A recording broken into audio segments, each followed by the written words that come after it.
What's going on, world? It's your boy at Big Game James _36, and this is Big Games B.S, part of Did Media Group, presented by AlphaClinicOnline.com. AlphaClinicOnline.com was the plug. It was what got me through. Make sure my hair is right. What got me through the Super Bowl. I hardly drank any coffee. So I had energy. So able to keep going and going and going and going. Mental clarity with my NAD shot. As well as my what was it, SBC? I'm sure I'm saying that right. BPC 157. Also just the B12, a lot of different things that were going on, able to keep me going through. So busy we were only able to get one. Well, no, wait a minute. We didn't do Monday. We only did a Wednesday show. So a lot to catch up on, a lot missed in the social media world. But just know there'll be a lot of updates, a lot of content on there that we're doing. Check out some of the women that we have. I actually want to highlight some of those girls a little bit. You got D-Love, is it D-Love Sports? I want y'all to make sure y'all go follow her. Good stuff. My girl is a chip monster. You ever see, Miles, I'm talking about, imagine seeing somebody and every time you meet them, they chewing on chips. Like, I promise you, Jaden can attest to this. Like, it was like the first 4 times I saw her, it was a bag of chips and she was chomping on something. I'm like, and she tried to steal all the free chips. It was crazy. Like, I'm like, and it was funny because Steve got a picture of her at the parade, and they even threw, like, even God knew she liked chips. So they threw a bag of chips at her and she caught it, and it was just it was a natural thing for her to get chips. Shout out to her. She does really good things on her channel. Please go follow her. Amber Billups, we got her. Amber's the plug, man. Amber, you meet some of these women and like you seeing them grow. Like, I've seen Amber. This is my third Super Bowl, third time seeing her. She's just the growth and progression that she's had. She's basically running the Women's Bleacher Report sports. And she does quite a few other different things. I want to collab with her on some stuff. She kind of had me let Jaden and them tell you. She kind of caught me spinning. I don't know what she was talking about for half of the thing, but she was talking. But it's kind of a good interview when you just let the people talk. It's very motivational. Like, let her go. Like, go listen to her, especially if you're a woman who wants to get into this. Very inspirational on that. I'm waiting on this pylon interview, should be done, but like, shout out to my guy Baron. What's Big Meech's last name? Does anybody know what Big Meech's the real, like, what they're? Because I wanted to ask if he was connected. I think it's Floriney, right? Oh, Flannery. Okay, Flannery. It was close. I thought Baron was related to Big Meech and them. Then what else did we have? But his cousin Erica. It was some. I guess she was fine. Erica was fine. I ain't even go. Erica looked like what did it say? She looked like Babyface ex-wife. Light skin, but they did some stuff with, not some stuff. They were the originators of Pylon and owners. And I didn't realize that Pylon, one of the biggest 7-on-7 tournaments and one of the oldest, is Black owned. So it's going to be a great. Actually, we might need to season that up a little bit, make it Colored History Month segment with it. But it was cool though. They made a lot of the women that we were around made a lot of people act real Jason Whitlockish. I'm not gonna. I don't want to, like, because I don't feel like you guys, because I don't want to talk bad about the guys because I may see them again. But like, I did the interview.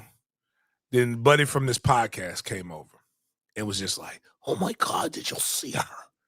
So she was fucking so. How did you do that?" It's like, "Cause I'm a grown ass man, dog. Like Jesus Christ, dog. Like he made it. He was like drooling. It's like I didn't realize she was. I ain't even wasn't paying attention to it like that. But we got that. But I do all in all, I do want to hear, and I want to start the show out before we didn't get our prayer, so we got to make sure we get everything going with the prayer right.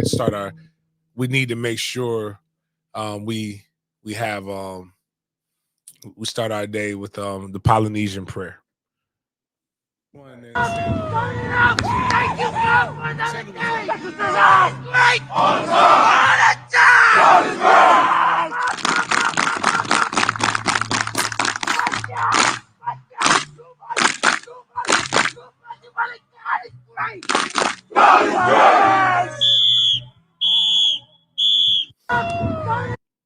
All right.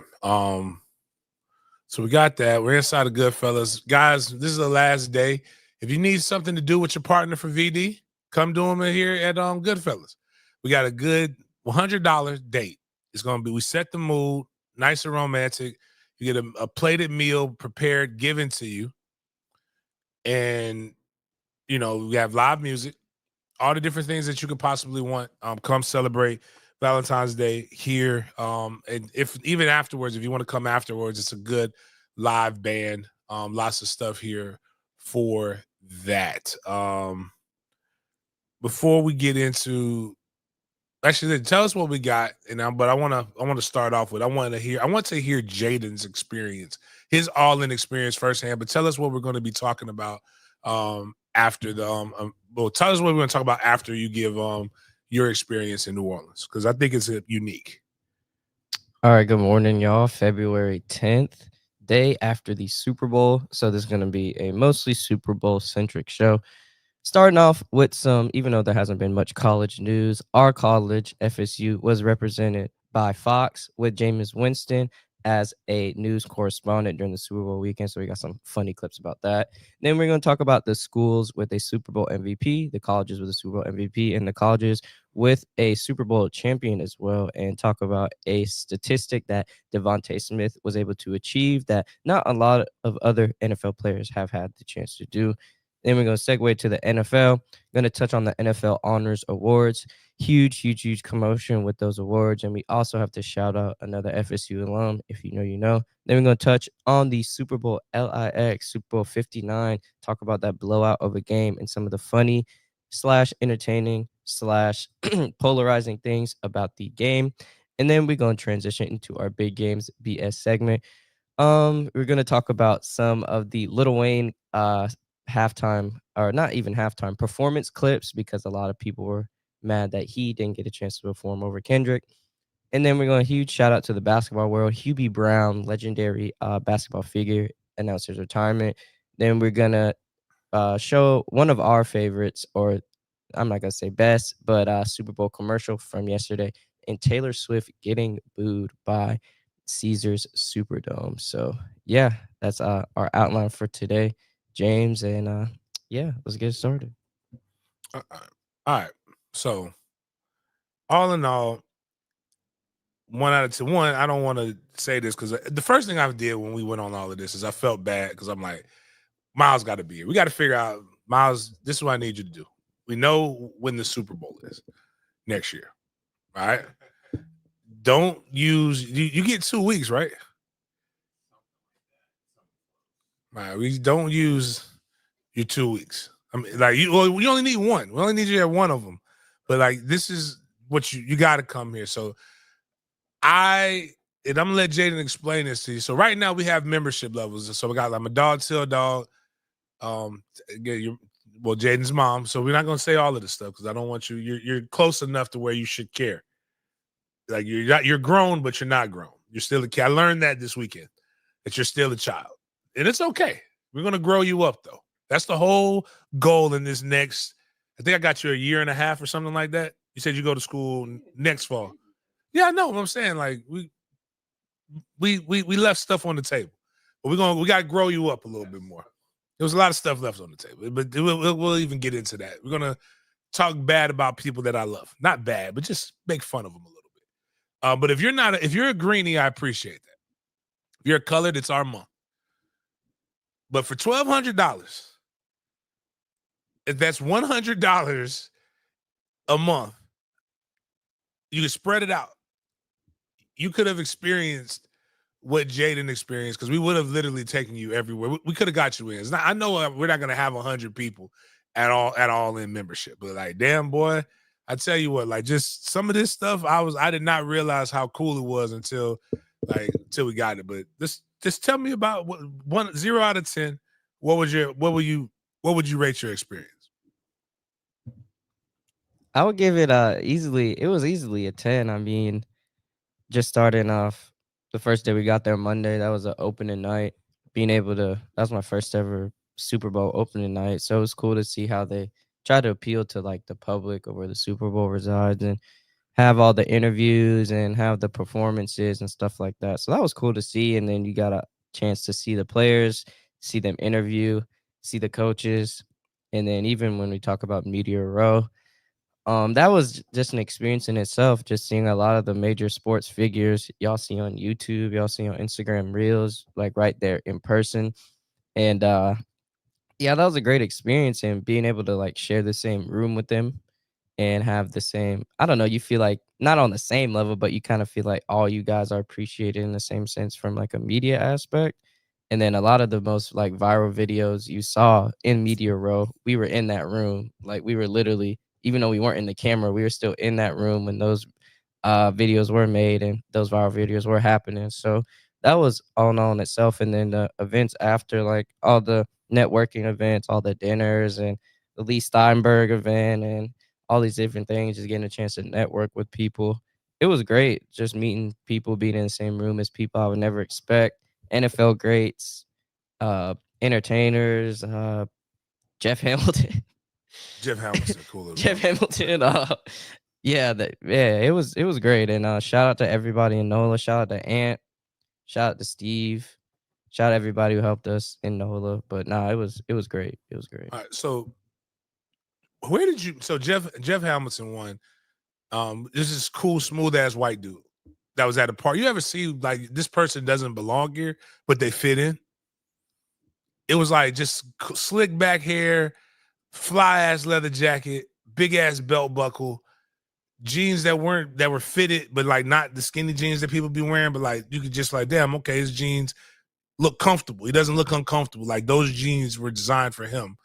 It just smooth, and just the way he glided. He didn't walk. He just glided. Where did you meet Jeff Hamilton? Jeff Hamilton used to own Guess. It was a guy who created Guess, by the way.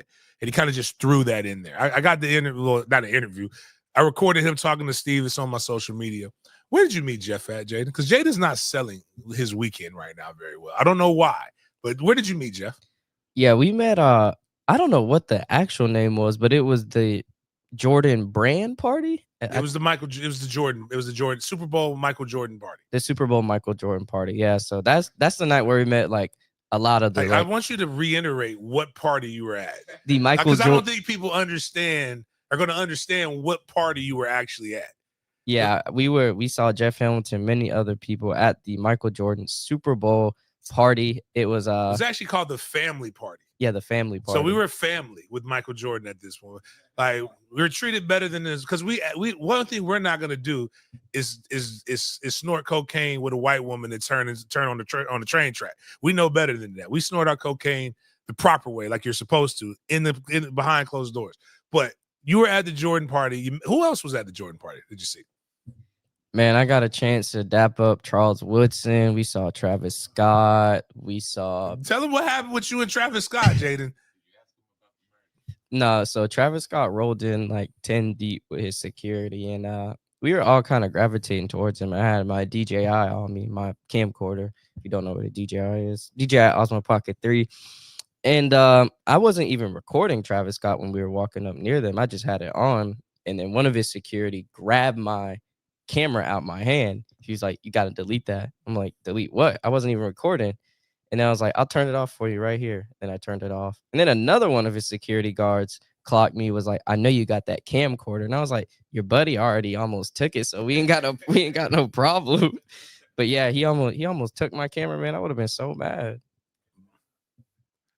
I mean, it's really like this is why I got to get big, because I want to have my own security. And I want my security to attack other people's security. We'll be like those old like war game video games that people be playing. Like, hey, you go fuck up Travis Scott. We're taking pictures of you, Travis, and you're gonna like it. If you take a picture, if you touch my motherfucking camera guy, then I'm gonna have my muscle, mess up your muscle, and then we'll see whose muscle is the best muscle. That part. But doing too much, why would you go to a party like that and not expect people to take pictures of you? And then just say that like that's the truth. Is that the truth? Can you not take pictures, or You actually, you want to know what's funny? You actually sign a consent form saying that you're okay with being used in video when you're putting your stuff in for that Jordan party. Even though technically they didn't even check names. They didn't even check my name off the list. So technically I was Jaden's guest. Because Jaden got checked in. It was a lot of my not Marshall. I can't think of my guy's name.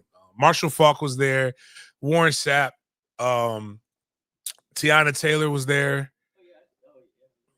I told Tiana Taylor her outfit looked cool. She said thank you. Man, listen, dog. Listen. So Tiana Taylor I think she's gorgeous, but she has on pictures, she has strong facial features because she's jacked. You know what I'm saying? She's a dancer. Real life though, them features are nowhere near as strong as they look like in the pictures, dog. She is like you see it, and then I'm gonna tell you guys what we saw too. We saw a Chew, Emmanuel Acho, and we saw that peanut butter brown skin and that big rack. Joy Taylor was up in that thing, dog. I wanted to get a picture, but I couldn't because like as soon as I saw her, she like I didn't see her again. This is the smoothest white man of like this motherfucker cooler than motherfucker. I'm buying a jacket. He was the one who was doing the Cameron jackets back in the day. Yeah, he does like so everybody. He had Kobe jackets. Like everybody was He's just like, dog. It's just like you see him. You like that's what he looked like. The way obviously that's what he looked like. But how he is right there, boom, all like that's. Just imagine just standing there, just cooler than the motherfucker. That's what Steve called him. Steve said you are the Dos Equis guy. Steve said that. And then when we went to the Lee Steinberg event, we actually saw the Dos Equis guy. Yeah. The Lee Steinberg event is crazy. Like this might fuck up the show. Like we could literally do. So that's the new phrase is you're either all in or you're all out. Bottom line is this: $1,200 USD, and sports smart. Yes, Joy does not have any backside. Yeah, Joy she is French. She's not even French toast. You know how French toast is flat, but it's thick. I can't even effectively tell you what I can't. Is her face? She's pretty. Like she's bad. She is banging. Using Michael Jackson, but $1,200 though, and we're about to really go into the meat of why you wanted to spend this. Bump the paparazzi thing. You would have got a good discount. We got the hookup. Like we stayed in the Chiefs hotel. I think we're the reason why they lost. They were hanging too hard, dog. Like they was just way too relaxed.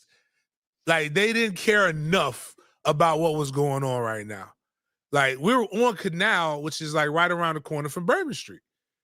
We saw that the Eagles stayed at they weren't far from Bourbon, but like 1.5 miles is pretty far. Or I think that's how far it was.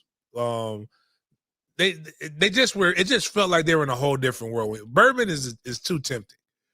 Oh, my bad. And we're going back to the Jordan part, but we found out something. Did y'all take a picture together or no?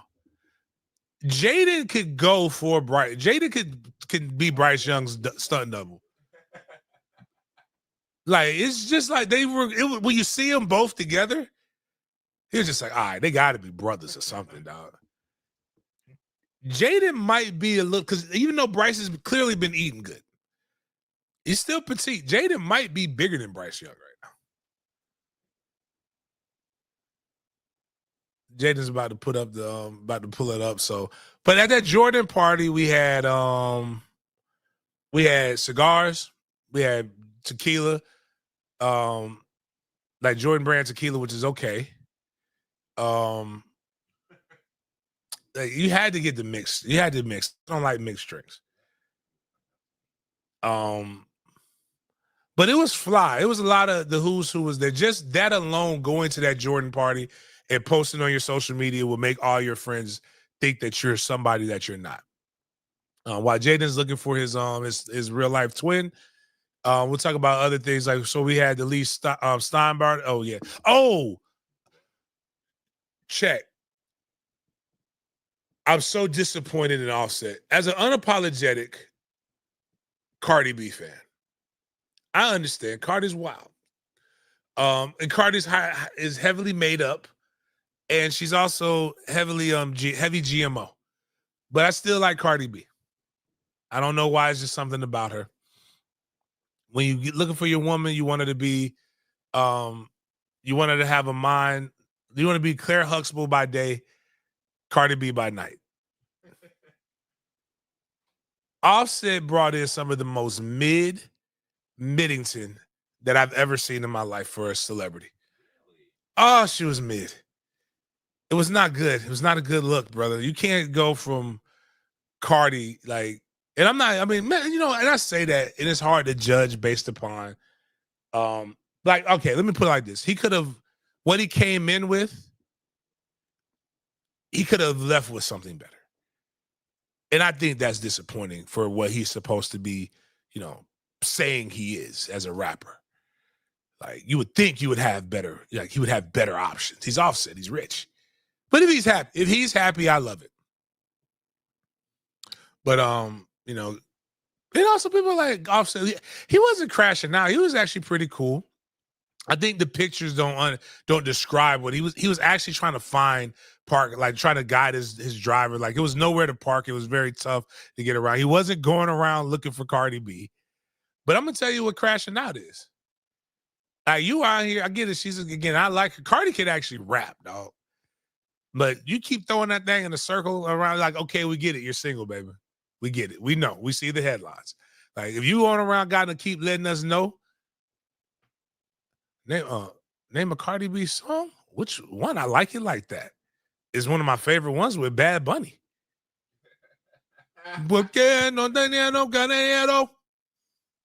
Like, say they want beef till I bring it to your doorstep. That's a Cardi B bar.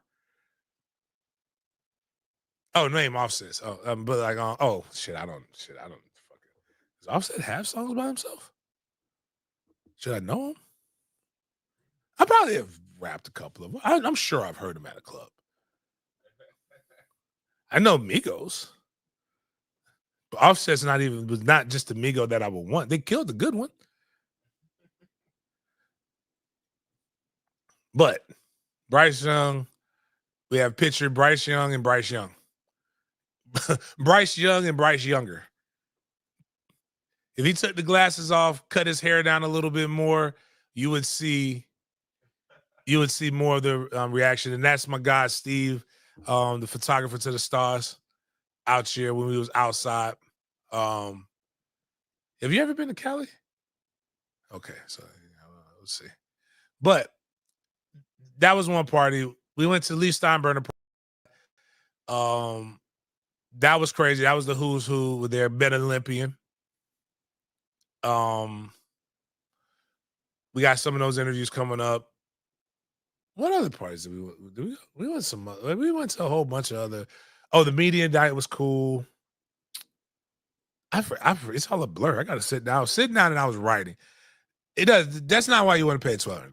The $1,200 comes in for right here. What was your favorite gifting suite, Jaden, that we went to? Now, the gifting suite means you go to this. It's not a suite. You go to a place, and then you literally get free shit. Now, the media row can count too. Free shit was given away all the entire week for Media Row. Oh, also food was there. How much do you think? How much did you pay for food? The most expensive thing is Ubers and getting around. That's where my money went. But like breakfast, lunch, dinner was all covered except for one time. And that was shout out to Doris and my guy Ant. But like, so talk about the free shit you got, and what Steve just talked. What did you have to do? The Jaden's also super connected. Tried to call in a favor from FedEx. His dad offered the plane to actually have a FedEx plane come pick it up, but then he said, Super Bowl's nowhere to put the jet in the neighborhood safely. So like we needed, all that crashing going on. But what was your favorite gifted suites? And what's some of the stuff that you were able to acquire while you were here? So my favorite gifting suite, it was a tie between the Steinberg and the the Jordan party gifted suite. So we went to the Jordan party where we had that picture with Bryce. So the day after they had their gifting suite, and shout out to Steve. So I got a little Valentine's Day gift, and then I got myself some Jordan 11 Columbia highs. Man, those shoes are fire. So that was like the highlight of the gifting suite. But then at the Lee Steinberg event, we got, first of all, I think the most underrated thing was the travel bag that we got at the Steinway thing, because Steinberg, excuse me, because that helped a lot. But we got so much stuff. We got the low key, one of the best things we got was the sandwich, the Ike sandwich. That shit was fire, dog. That was good. He was giving away 4. I didn't want I don't want nothing vegan. But like that shit was fire. Like, they had the Marshawn Lynch one with the chicken. No, wait a minute. Yeah, Marshawn's was the fried chicken. Then Marshall Falk's was the chicken bacon ranch thing, basically. Yeah, and at the Steinberg, we had so much stuff. They had like a CBD station. We got free stuff. We got a lot of scents. We got like nighttime wear, like the nighttime. Did you use that on the plane? No, I didn't. Yo, I used it though. It's like legit. The eye mask is legit. Then we got so much other stuff. We got to see D1 again at the event. We talked with one of the creators of the Urban League section they had. We got to talk with her. We got an interview with her. And we also had what was the gifting suite where we got the clothes, 6 June? What was that? That was just called the luxury gifting suite. So yeah, that one was crazy. Where are we gonna find our promo video for Harlitos? Who recorded it? They did. But we recorded another one. I gotta get that sound from the one that we recorded. She asked for it. Oh, okay. So Miles, all right, so you can appreciate this as a Spanish. Jarritos, you know that, right? The good soda, like the good with oh, they had a whole booth. The lady tried to give me like 6 of them. I did. I put them in the fridge. I was drinking them. I was like, we got to get that. Bro, like they was just like, nobody was using it. They made, could you please come in and ask us random questions? I said Josh Allen is a DEI MVP. But no, it was cool that they had that. The DJ was fire too, though. They had these new headphones that like cost entirely too much. No, they weren't giving this one away. No, this shit starts at $3K. You said EA? Steve went to that one. We didn't get to that one. Yeah. Then they came to the Jordan party afterwards. What else was cool? I got some cologne. We got tons. Oh, and what was crazy is you started realizing the white lady remembered us from last year when me and Steve took all the cologne from her. And she hooked us up this time. She was like so excited to see it. You go to enough of these things, even when you're not invited, the people recognize you and they let you go. And it was cool. She was like, "You were here last year." Yeah, come on in. If they give you, and we got Scotch Porter. Shout out to Scotch Porter. That stuff was instant beard game stuff. Like, I gotta get that. I gotta get that right, man. But like, shit, it was again $1,200. I got 3 pairs of Jordans. I gave one away. We could have had more. Chantel, like, apparently Sheena equipped and dressed her entire family. shout out to Chantel. Chantel Coleman. Chantel Coleman, no relation. I told her she's like she couldn't get into the media party, the first one. Media party is basically where you go and you dress up and you eat and you drink. And that's the thing on Tuesday. That was the thing at the Mardi Gras World. Oh, yeah, we saw Master P. Oh, James Dub, Mr. P. Master P. Dub James. Master P. Literally, he dapped Jaden up with all the love, and I'm like, and Master P. just walked right. I'm like this, and Master P. walked right by me. He didn't even. I was right in front of him. He didn't even acknowledge my presence. I'm like, you know how many fights I got into your music? You know how many people got stomped out to the beat of No Limit Soldiers? I just walked right by me. Big Frida was there. It was Manny Fresh was there. Either Manny Fresh or somebody's aunt. Not sure. You know, somebody's aunt that's had a roommate for your entire life, and like she's never had a man. They gave us a bag, and we were able to get as much Louisiana hot sauce and like seasonings as you could possibly want. Couldn't do nothing with it.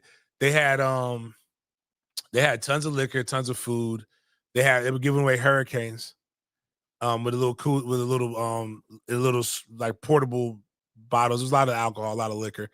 That event's worth its weight in gold too. The Taste of the NFL, we got there late, but it was still worth it.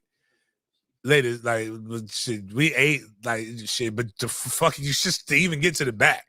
I met a guy who I competed against, and I know I got the better of him. We're gonna go find some film footage before I interview him.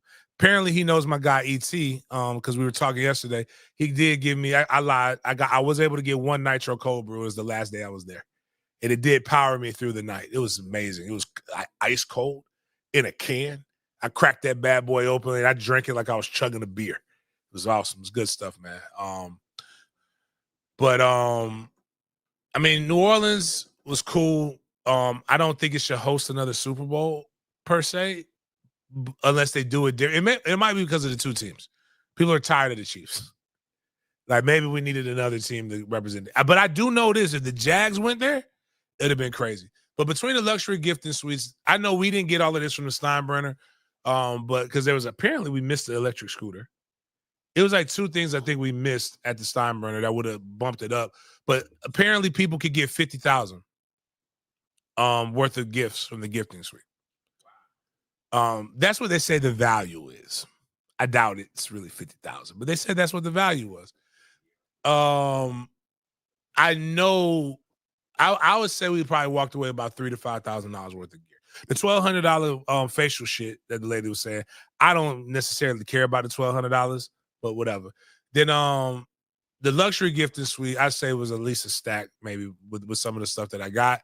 I know for a fact we walked with like, oh shit, hell yeah. What is it? I got 3 pairs of J's, even though I gave one away. I got a couple of Jordan outfits, so that's probably over a stack right there. And then the 6th June, I'm wearing the sweatpants. These are the sweatpants right here. Really comfortable gear, like with the 6th June. So yeah, man. Yeah, but I mean, it's a high end apparel. The 6th June, and he's really French. It's a black dude from France. So. Yeah, I didn't realize I thought it was just I just thought it was just being fancy. This is how I know the gear fly. The guy we were just talking about, Jeff Hamilton, Steve rocked the 6th June gear to the Jordan party, and he was like, "That's a 6th June." It won't be in style next year. Somebody's gonna buy it. The fact that he knew who 6th June was let me know everything that I needed to know about it. But again, $1,200. You would have been able to stay at the Chiefs Hotel, see all your favorite players. You would have basically all your meals would have been basically covered. I would have been able to get you a really good rate at the hotel. You would have had to pay for the hotel. Wasn't paying for it for free, but we would have got you a good rate. and you would have been able to hang out with some baddies. Or, even if you don't, even if you're a woman, like you want to be around beautiful people. So you're around beautiful people. And there were some creepers. We had Schmiegel. There's apparently a white man that's using the fuck out of his privilege. That's just how bad do you want those credentials? He's getting women. Hey, I'm so tired of hearing women complain about shit. Look at Joy Taylor. If you're going to sleep with people, right? If you're a healthy heterosexual female and you're single or whatever it is, and you're working, like, hey, a lot of y'all sleeping with guys that work at McDonald's that can't do shit for your career. All I'm saying is, like, if we were gonna say, like, we almost sacrificed Jaden to get access. Oh, also on Bourbon Street, man, we almost lost him, dog. We almost lost, because if little Frida would have grabbed him, that motherfucker was muscular. She looked like that thing looked like they played point guard for the Seattle Supersonics in the 80s, man. And like, we were trying to find somewhere to go. I was like, oh man, that was the last night. No, that was the night before last. Was that the last? No, that was the last night when they fucked up our whole. Yeah, we never doing that again. Stephen A was there. I didn't see Stu Gatz. We saw Stephen A. Stephen A. I take a picture of Stu Gatz. I walk up and introduce him. Cam Newton. Yeah. Ocho was on my flight back. On my flight back. Lotto was on my flight back. And what? That's crazy. You should have went up to Big Lotto. Nah, it was like 3 in the morning. She had her bonnet on. I was like, well, you definitely should have went in. Was Lotto nice with the bonnet on? Oh man, that's real. That she's now she feels like she's attainable. Can't call me brokey and we're on the same regular ass flight. I know. That's crazy. That's what surprised me. nah, she was the first zone. I mean, she's for it doesn't matter. It's not that. It's not a private jet. Yeah. We dying the same way. If the plane go down, the only difference between I'm gonna be honest with you, as a guy who flies first class a lot. It's a guy who flies first class a lot. The only difference is you get to drink earlier. And more often, they may give you a couple more snacks. But nah, it's like you just gotta if the plane nosedives, they're gone first. I would have just thought she would have been in a better access. The funny thing is, what you'll learn if we keep doing this and progressing and we make some of these meetings, the people you would never expect are the ones who are flying on those private jets, and the people who brag about the bread. And I saw Channing Crowder's wife was on my flight too. I saw him. He dropped her off at the gate and he walked away. Nah, Channing might like Channing and Chad are like different. Like they are cheap. Yeah, that's what I think. Like Chad was in first class. Chad could have, somebody would have flown Chad like around, but like Chad just likes, like it was mad cool. But yeah, Monique, man, like listen, that transmission was really close to him, and it was like, who. Big Frida. Well, Big Frida makes music. Makes the what really blew her up was Drake and Beyonce. Remember the Formation? That was Big Frida in the beginning of that. Okay. And then Drake, when he was doing all of the New Orleans bounce music or whatever, like that's what Big Frida got. It's always funny because all these people keep talking about how all of this BS was, again, you are what you are. It was a ton of them out there, man. I seen one guy was like it was a ton of them, dog. Like it was a lot. They was rolling deep. I'm telling you, the last thing you want to do is get your ass whooped by a transmission on Bourbon Street because it's gonna go viral.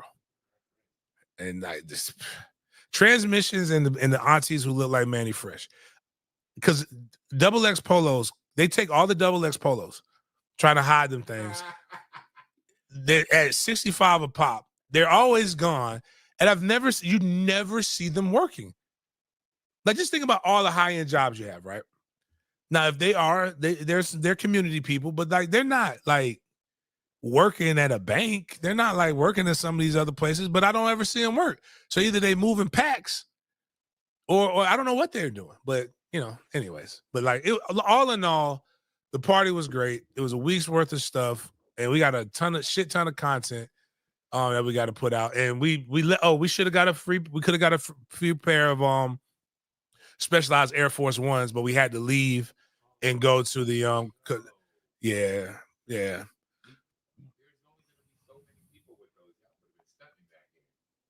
We would have. Yeah. No, I don't rock Air Force. I don't know how special they are. I have to wait till Sheena puts them up. But we had to go to, if we would have went to the Jordan suite before the party, we would have probably had a better access. But again, that's part of the problem is love Sheena to death. Trying to get on Sheena's fucking schedule is like trying to herd cats. It just doesn't make sense. You don't know where she gets. Then she gets frustrated because she needs to put out work and content, but you don't know where you're going until like 10 minutes before. She's texting us. So me and Steve for 2 weeks said, Sheena, what's your schedule? But I finally had to reach out to Chantel, who's the Donna. And she gave me a list of stuff, but we don't know what we're invited to with Sheena. Like, cause some of that stuff she's invited, cause Chantel was her publicist, but that's it. We're getting I'm gonna be like fucking Jalen Hurts. I'm gonna have an all-female team of people whose job is to get me into shit. Like Chantel she makes two. So we go to the Lee Steinberger thing, and I'm like, I'm trying to figure out. I said, man, Chantel. So, you with Chantel? Just let them in. Let them in. I was supposed to get one person in, and because Sheena was supposed to be there, and Sheena was supposed to get. So we all get a +1, and there was Chantel. Let them in. Like the white man did this. Like to the other white man, I guess I would start doing this to people.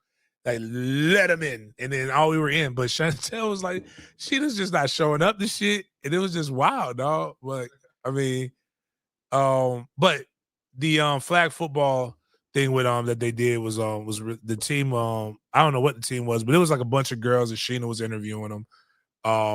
Brian Thomas Jr. was there. The first female, African American female coach in the NFL was there. I have no idea who the other chick was, but they were talking about it. And I really wanted Jordans. And I needed to get my stuff. And we ended up being late and got caught into the parade. By the way, bro, the way that they were throwing them goddamn beads at people was disrespectful. Like you can't, like they were giving out concussions, dog. They weren't just like, they're from up high and they got to throw them, or because if you just do this, it just drops. But they're in the damn like things, and they're tagging people in the face, and people then they drop them and they're on the ground. So like Bourbon Street New Orleans has is uneven all the way around. Like, so when you're walking, if you're drunk, it's impossible not to fall down. The only thing that was holding me up is that we told Jaden this: don't fall down on Bourbon Street. If you fall down on Bourbon Street, burn everything, including your skin. And it's like you fall down, you're like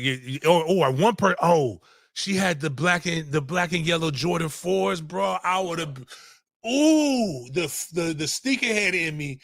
I don't believe in putting my hands on women. But the sneakerhead in me wanted to go, like, because she was on the ground, it just kick her like Buddy from like, this is Sparta. Boom, it just kick her in the face. Like, because she got it in the juice, the street juice. It was in the street juice, bro. And then she's trying to put it back on. I'm like, no, now you're told like she gonna grow some fungus in her feet, dog. It's nothing but piss and shit everywhere. And who knows whose piss or shit it is, because they got horses that walk up and down Bourbon Street. Anyways, though, all that to be said is that if you're all in, get a lot of perks. Next all-in event would be in Indianapolis. We got the Combine. We're not getting free shit at the Combine.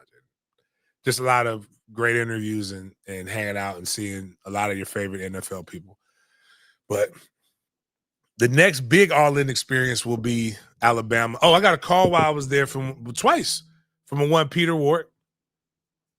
He's so fucking funny, dog. Pete's all in for the Alabama game. And he called me when we were at the $1,200 dinner that cost us $300. Man, I ain't never seen something like it was just food and alcohol. And then desserts. It was just crazy, dog. It was like Aunt so good at this shit, man. Aunt is so good at this shit. But and I had the one dude did almost have I almost gave a guy a heart attack when I wore my oh man, it wasn't a pure platinum. My Solar Reds, my Air Yeezys too. He was like, "You got the Air Yeezys on Bourbon Street. You got the Air Yeezys on Bourbon Street." I was like, "Yeah, I gotta wear them, dog. I mean, if you don't wear them, like it's a $15,000 shoe." It says 12. It's 15 brand new, but who's counting? Can't buy them brand new. And I was explaining to the white lady. She was like, who was wearing Jesus sandals? Like, I know her. I know she's a freak based upon her wearing sandals on Bourbon Street. Like, toes just getting all the nasty juices in there. Like, she's just diabolical and probably about that life for whatever you want, she's going to do it. Dr. Umar would have definitely, did not have to worry about that one. Like, she's just kicking, I'm not even a feet guy, but I know her feet got to be crazy atrocious right now. But she was wondering what the thing was. I say you can't get them. It's like a work of art. But anyways, that was our the gist of our New Orleans experience. If you want to really capture it all, we got the day in the lives. We got a couple that we're behind on.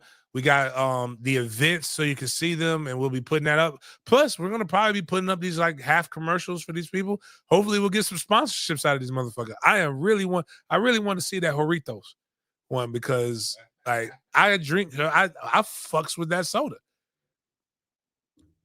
I had a grapefruit one. I had never had but the grapefruit is amazing. I started to go for the watermelon, but the way they were looking at me, I didn't want to be stereotypical. Like just give me the mango. Mango is pretty good. But yeah, so all right, let's get into this. Without further ado, gonna start the show.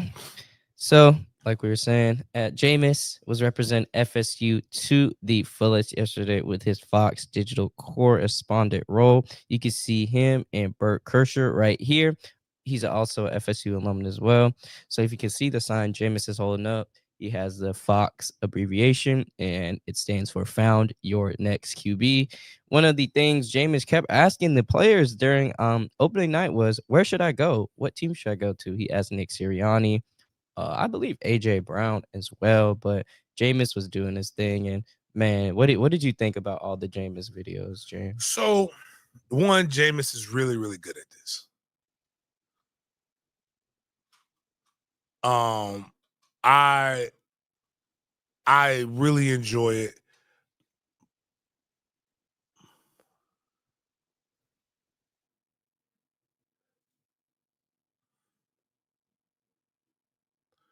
I think I almost felt like they were taking advantage of him after a certain point. Like his personality is very goofy, and it was all him. But it's like, all right, we gotta like maybe too much of it. Like I think he should like him. One eating the W's was cool, but like I think they should. They don't need to make him. He was doing too much of this right here. But he also Jameis. I didn't realize that he lives in New Orleans in the offseason.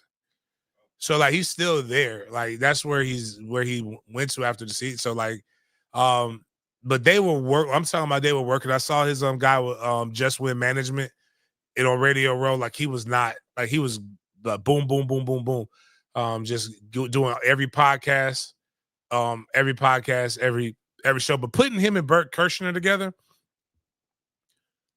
should have been done in the beginning. Like that's too. Man, Bert's losing weight.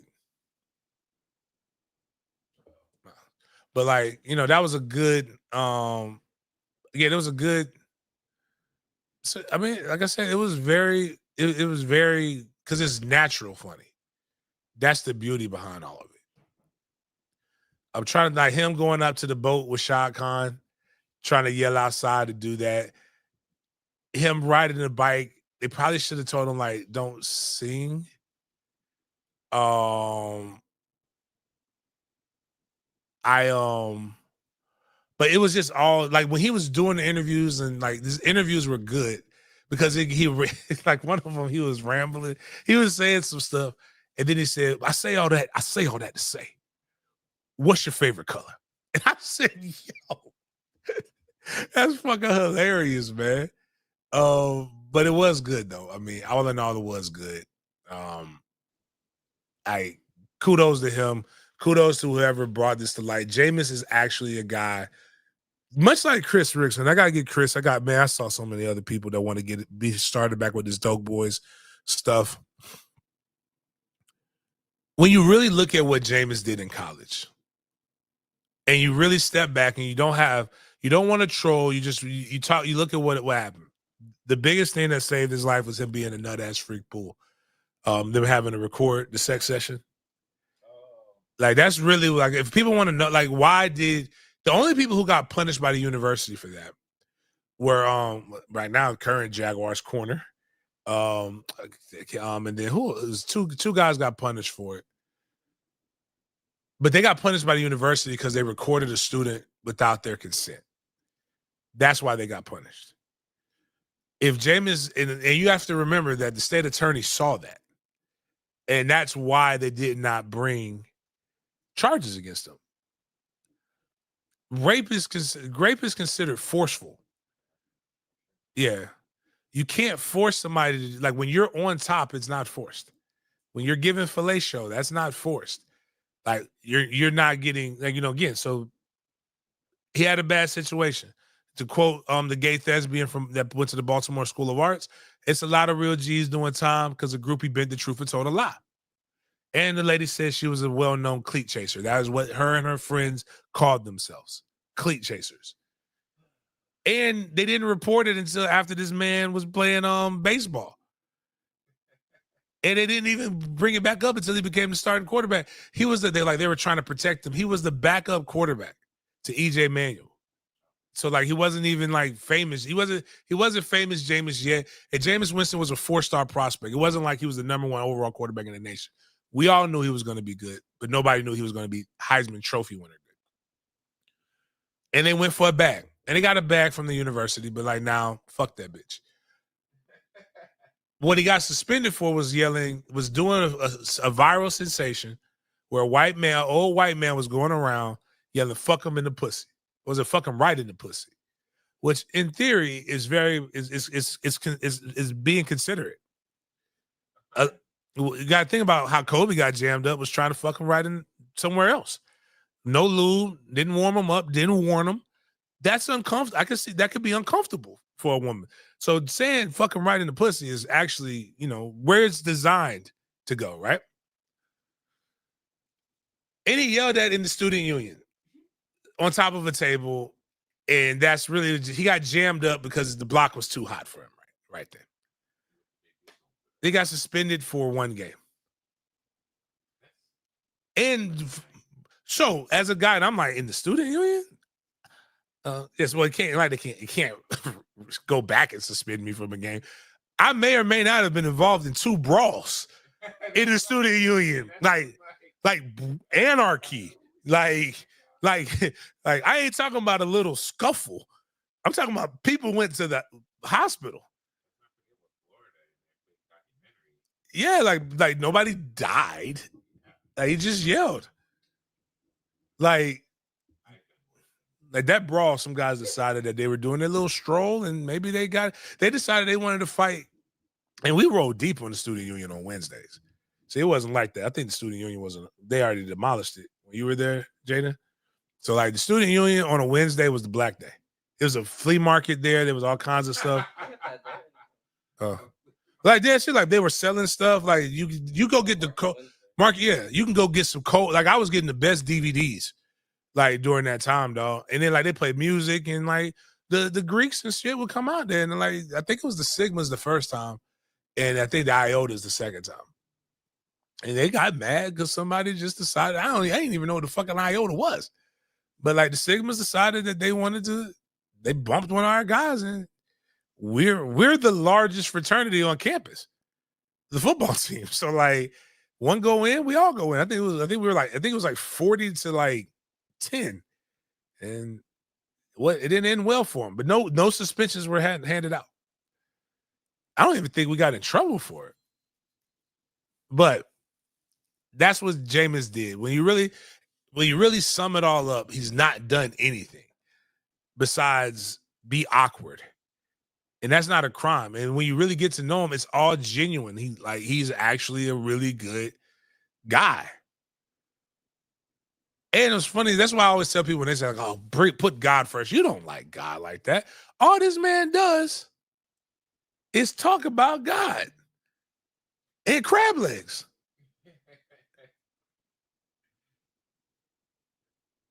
And the crab legs that he got weren't even that bad. We were all walking out of club. It's called Club Publix. And we all walked out of Club Publix. We knew somebody and they made sure they hook it up. So it is what it is, man. Kyle put, if you read the Kobe trade. Oh man, Kobe was a snitch. That's why I don't want my son reading his book. Actually, did you get that from him, Miles? He actually Trey was saying something. He's like, I'm mad at my parents because they got me the Kobe book. I wanted to. They know I like LeBron. I'm like, yo, wow. It was something else that he said, but like it was funny just listening to him. But let's listen to some of this Jabu talk right here. I found the treasure. That's it, baby. The treasure of my heart. Go nose.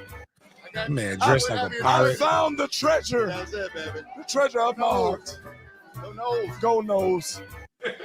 I found the treasure. That's it, baby. The treasure of my heart. Go nose. I found the. You think Deion gonna represent? Like he got with Deion, he got with Prom. I want to take this opportunity to say fuck Prom, but he's with Jameis, so we're good. I played baseball too. I done did it 2 ways, man. That's and we done seen NFL father-son combinations, but I think this is gonna be the first NFL combination where a DB has prepared a quarterback. Man, talk to me about that process of raising a top-tier quarterback in the NFL. You know, it's funny. I played quarterback in high school, so I always had that in me. And understanding defenses, I learned offenses. So I call offenses my whole coaching career in youth football all the way through high school. So I was his offensive coordinator as well. Coach Brian, do you think that you will be doing what the Mannings do in this year's NFL draft? Well, you know what? We're thankful, man. We didn't aim to be the first pick. We just aimed to be the first round, high in the first round. And we're going to achieve that. And his goal and his dream is to be drafted higher than I was. And I feel as though we're going to achieve that as well. And they definitely are going to retrieve that, man. We just want to hand y'all flowers, what you're doing in Colorado, Jack State. Just keep doing what you're doing, man. Nothing but love for your blessings to your brother. I played baseball, too. It's all about his daddy. Yeah, well, we know Shadir's not that good. Like, come on. Jameis is like, I'm the number one pick. I know you're not as good as me. I hit him with that dodgeball. Come on. I know you. You know you. And you know that I know you. Like, that's basically what he should have hit him with. And you're not that guy, buddy. But nah, it's Jameis. I like the energy Jameis brought. I just think some of the stuff they got too much of him. And I think but I do think he needs to have a role with all of this. And what makes it better is that Jameis is doing all of this, and he's turning all of the trolls into profit. That's the best way to do it. That makes people. That's actually what infuriates people even more, is that he just turns it all into the next thing. So right now we have a picture. shout out to Fox College Football. So these are the schools with a Super Bowl MVP. So this was before the game yesterday. And before we get into the Super Bowl, Jalen Hurts did win the Super Bowl MVP. And from my knowledge, Oklahoma was not on this list before, so they have to add Oklahoma to the list. Well, so Bama does great. Bama doesn't get credit for it. Unless there was another Super Bowl MVP that went to Bama. I don't know if Oklahoma will get credit for Jalen Hurts. That's a good question since They should. They got Yeah. Alabama got rid of him. And look at where that pineapple boy is. Struggling to remember his name. So yeah, we also got a similar infographic right here. So these are the schools with a Super Bowl 59 champion on the Eagles active roster. And our boy Josh Sweat was doing his thing last night, putting on for FSU along with Johnny Wilson, but an array of other schools as well. You know, Eagles, they're the Georgia 2.0 team, have a lot of, I think it's either 8 or 9 UGA players on that team.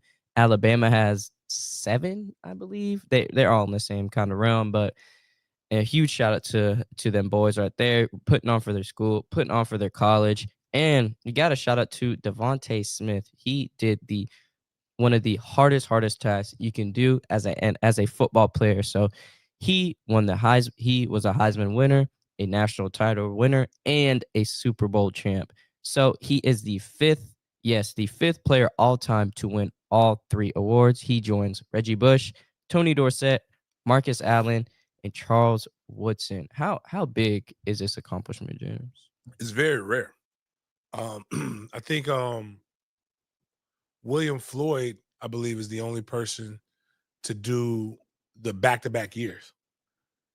FSU won the championship in '93, and then he won the Super Bowl with the San Francisco 49ers the next year, his rookie year. You know, this is just, you know, success. I mean, kudos to him.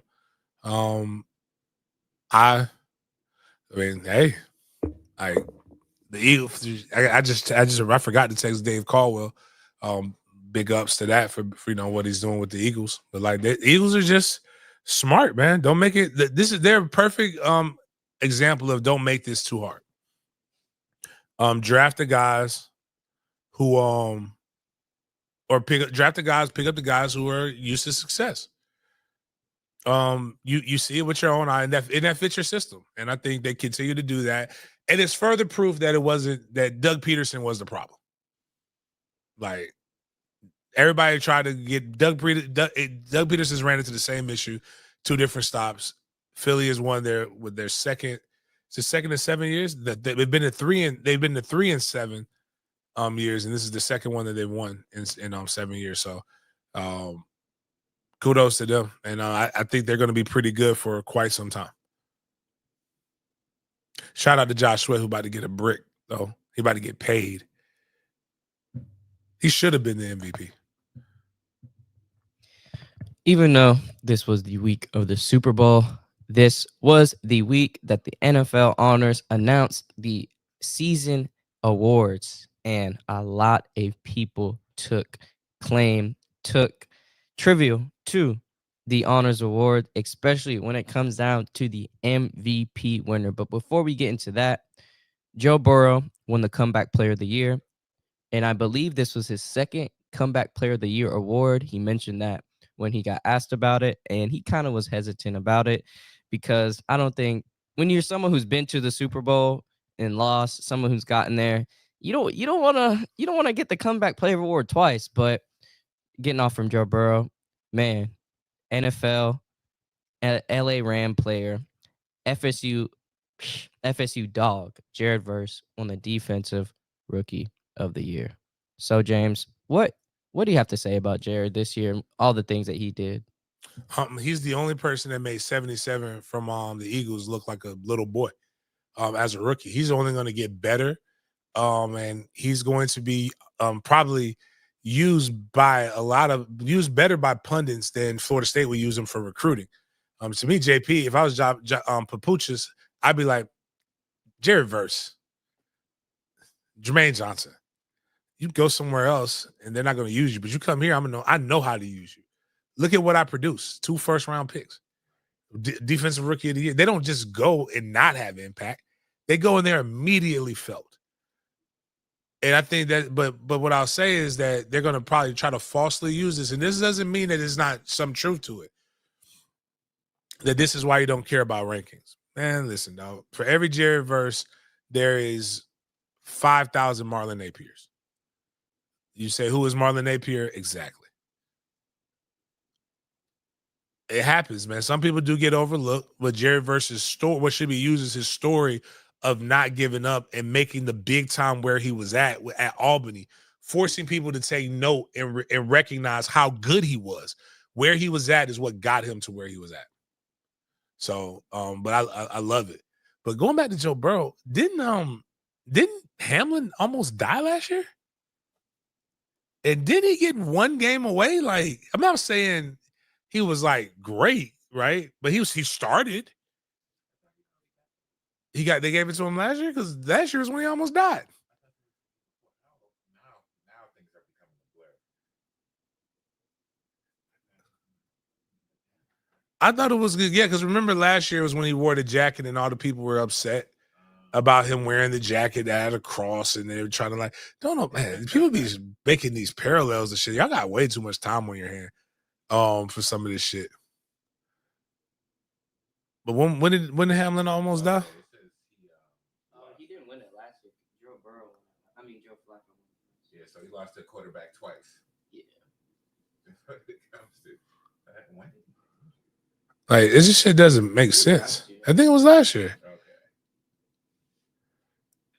Like, you literally dying on a football field, causing a game to be stopped, and coming back is the literal, like, the only award there's only been one person that they document. We didn't have streaming back then. But the only person who's kind of done that would be Jesus. Died and came back to life in 3 days.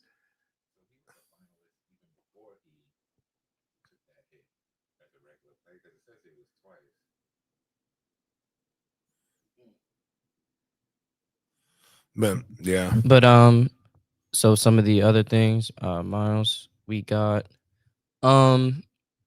for the NFL Honors Awards, Jaden Daniels obviously had a great rookie season, leading the Commanders to the NFC Championship game where they fell short to the Eagles, winning Offensive Rookie of the Year, and Kevin O'Connell winning Coach of the Year for the Minnesota Vikings.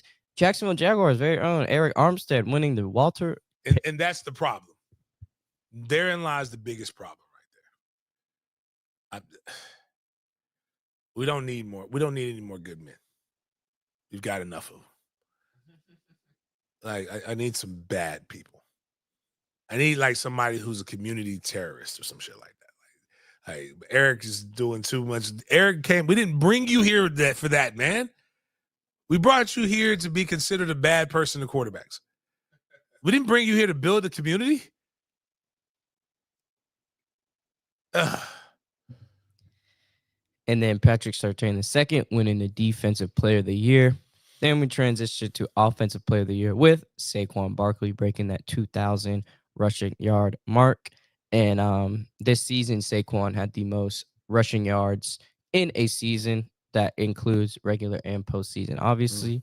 And then the most controversial award of them all, a.k.a. the DEI MVP, according to Big Game James. Josh Allen winning the MVP over Lamar Jackson.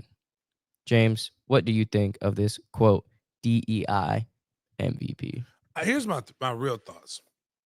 Like, how can you be if he is truly the best player in the NFL, what position does he play? Quarterback, right? How can you be the best quarterback in the NFL and not an all-pro? That makes absolutely no sense. Like, how can you – I mean, again, it's not to say that Josh Allen didn't have a good season, but even when you look at the stats, he's – if you write down the stats and you don't know who this is, I've said this about my 2 quarterbacks at Mandarin before. You write down all the Josh Allen stats and you write down all the Lamar Jackson stats. You think Lamar Jackson was Josh Allen, and you think Josh Allen was Lamar Jackson. If you said describe the white quarterback. Josh Allen had a terrific season, more interceptions, more interceptions, more rushing touchdowns, less passing touchdowns than Lamar Jackson. Lamar Jackson is called a running back that's playing quarterback. Josh Allen gets called playing the quarterback from a pure love of the game. The reason why now had Lamar won, he probably would have got it, but it's still not the point. Josh Allen is not like right now. Josh Allen is truly even the excuses that people are making for him.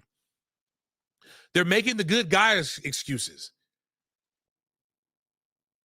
They're not making the excuses of he's just an overall better player. Like everything that has to do with being a quarterback, Lamar Jackson did better than him.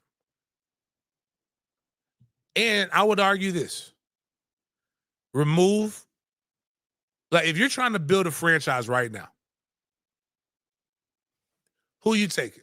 Lamar, and this is a tough question. I mean, there could be, again, this is not an indictment on Josh Allen by any means.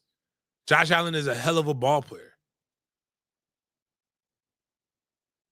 But this literally sports is supposed to be the safe space, right? The space where if I just go out there and I can prove to everybody if I do my job, everything is equal between the blondes. Except for it's not. And this is just, again, it's okay that he got it, but I just don't agree with he's the best player. To be honest with you, I personally think Saquon Barkley is the best player in the NFL. And he should have got MVP. But, guys won. I mean, it's a reason why you have these arguments and for discussion. And, neither one of them got the prize that they all worked for in the beginning of the season. But, I think somebody was showing, was it Baker's stats? Weren't that far off either. So I think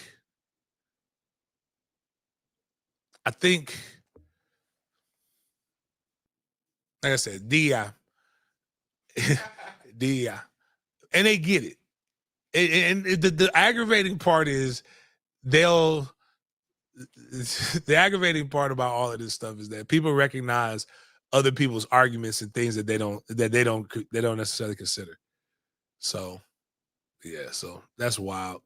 Good kudos to them. Kudos to Josh Allen, but that's probably why Lamar said, "Fuck this shit, I ain't coming." I know they finna play in my face. Yeah, even though we got to get through this topic, I didn't add this into the show, but Dan Orlovsky, he revealed that he had a vote for the MVP, and he picked Josh Allen based off the fact that he had to do kind of this theme of doing more with less, and I still don't I don't know I don't even like that argument just because. Wait a minute, so.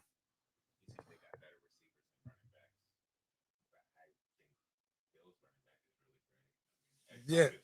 I mean, okay. Cook did it really good this year.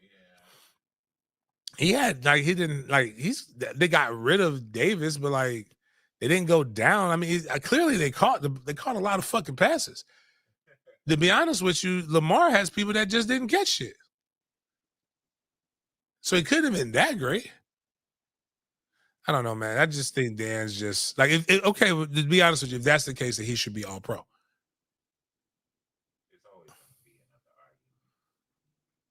The same people who vote for All Pro vote for the MVP. So I don't know where that's my point. Like, I don't know where this lack of parity went, because I feel like what really happened was people picked Josh after the playoffs, but these are supposed to be regular season awards. So that's what I don't really understand. They didn't want Lamar getting it 3 in a row.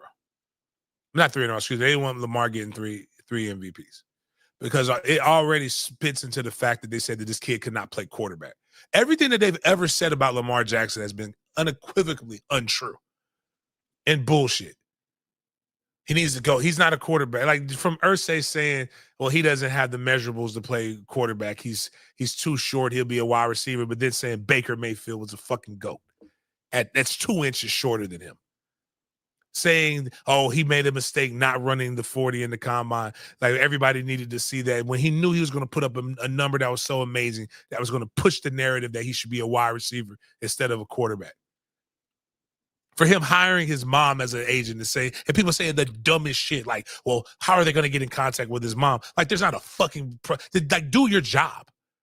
The NFL can find out that my godbrother sold drugs and I got kicked out of my middle school and interviewed my middle school principal that had me for one season. I mean, 1 year. They can interview, they can find everything, but you don't think they can find the mom of a player that they might want to draft?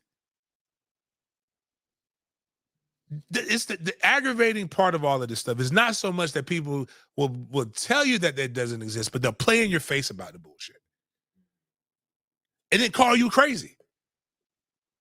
This man has fucked up this. What really happens is when people come in and they shake up the system, the people who shake up the system in the beginning are always the ones that they try to put their thumb on, because if you fail, it'll discourage others. But like, let's look at what happened. Who's Jaden Daniels' agent? His thick ass mama. There's a lot of players doing the same exact thing now. The power belongs to the people who produce it, and not the people who oversee it. Last thing they need is Lamar winning the fucking Super Bowl. Do you know how cool and how this would have been the blackest Super Bowl ever? And maybe that's what the NFL and the world needed. Maybe we really did need to see Baltimore in the Super Bowl. Imagine Lamar Jackson and they win. Man, this thing would have been crazy. But now transition into Super Bowl LIX. So we have the Eagles right here beating the Chiefs 40-22. Man, I hate the fact that they got them 2 bullshit touchdowns.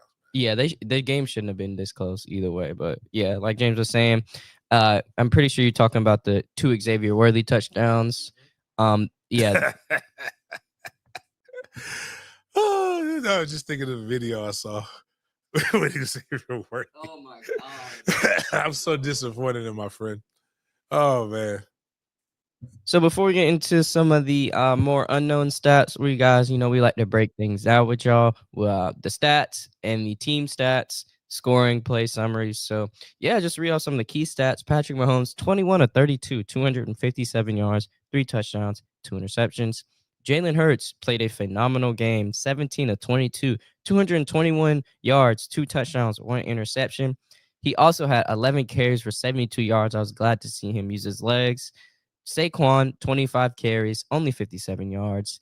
And Devontae Smith had a touchdown. A.J. Brown had a touchdown. Xavier Worthy had a baller game last night. 8 receptions, 157 yards, 2 touchdowns.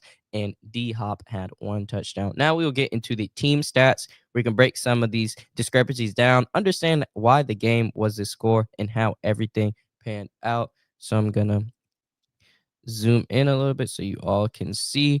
So Philadelphia had 21 first downs compared to Kansas City's 12. Philadelphia ran 21 more plays than Kansas City with a 70 compared to 49. They had 345 total yards of offense compared to Kansas City 275. But the key is they had the same amount of total drives. So Kansas City actually had more yards per play. Passing yards, Kansas City had more with 226 compared to the Philadelphia Eagles 210. Eagles had way more rush yards with 135 compared to the Chiefs 49. Patrick Mahomes got sacked 6 times for 31 lost yards, while Jalen Hurts only got sacked twice. And then they both had penalties, decent amount of penalties. Kansas City 7 penalties for 75 yards to Philly's 8 for 59. But here was the kicker. Patrick Mahomes and the Chiefs had 3 turnovers, 2 interceptions thrown, 1 fumble lost compared to only 1 turnover by the Eagles. And we like to talk about top. Kansas City had 23 minutes of possession compared to 37 minutes by the Eagles. 37 minutes of good top. Can't beat that, man. You will never beat that. The turnovers. Just Patrick Mahomes shit the bed. like that's the only way to like describe this.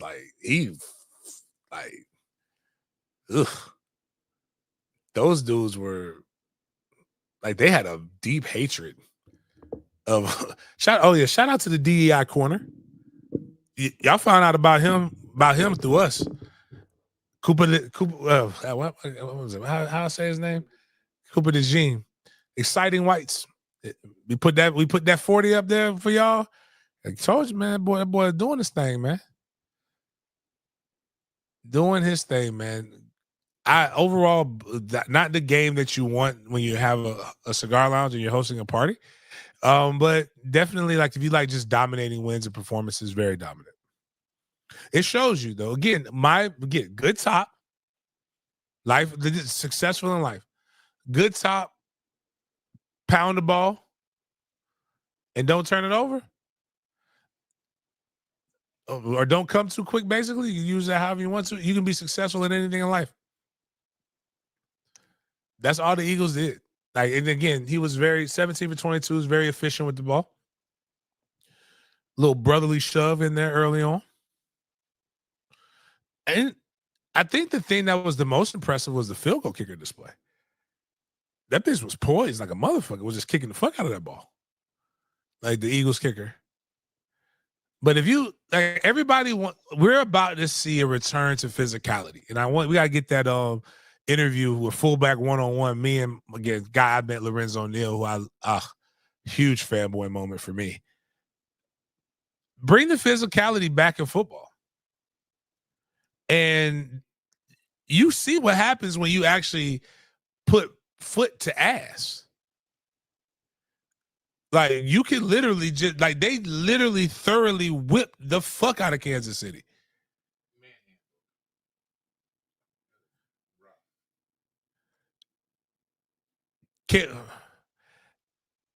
What the Eagles did to the Chiefs was similar to what those blacks did to those white supremacists in Cincinnati. Or was it Cleveland? Where was it? It was one of the places where they came in and they protest. They went to protest in the hood. They did something that I've always encouraged racists to do. Go to spread hate where you actually hate people. And boy, did it not end well for them. They got all of the attention that they were seeking. And that's exactly what you saw on the football field. If I were a child and I saw them doing my day, if I am Patrick Mahomes' kids and I am watching my daddy get molested by those large black men, I'd hate black. I'd be racist too. They're little quarter blacks. Oh, Simpson colored kids. But they just, it was a thorough ass whipping. They had my man, he was doing that running in circles and shit. That shit was not working. One play where he got strip sacked at the end, like they not only took his arm off, they smacked him right in the fucking face. You ever seen somebody get folded? Who?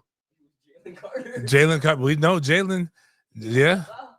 Yeah. They folded. You ever seen somebody clothes get folded while they still in them? That's what Patrick Mahomes got done. Ass got folded like a t-shirt. We got to run through some of the other stats from this game. Huge shout out to OptaStats. They always coming through with the information. So highlighting Jalen Hurts doing his thing, winning the Super Bowl. Many thought he was an inadequate quarterback. He couldn't do the job, but he got the job done in an efficient manner. So he's Jalen Hurts of the Eagles is the only quarterback in NFL history to do all of this in the following game. This is regular or postseason. Throw for 200 plus yards, rush for 70 plus yards, throw multiple touchdown passes, rush for a touchdown, complete 75% of his passes and average 10 plus yards per pass attempts with the game. This is one of the best games I've seen Jalen Hurts perform. Talking about poise, being calm. He just did all he was supposed to do, hit his targets on their routes. Just played a great game. I love that he used his legs more during this game, and that was one of the key things I wanted to see from him. So huge shout out to him. So moving forward, we had to talk about Cooper DeJean. So he had a pick 6, and yesterday him and Saquon celebrated a birthday. So this was a great birthday gift for him. So it's got to be the first white DB to score a touchdown on an interception since they integrated football. I don't know if that's a Super Bowl stat, but it sounds good.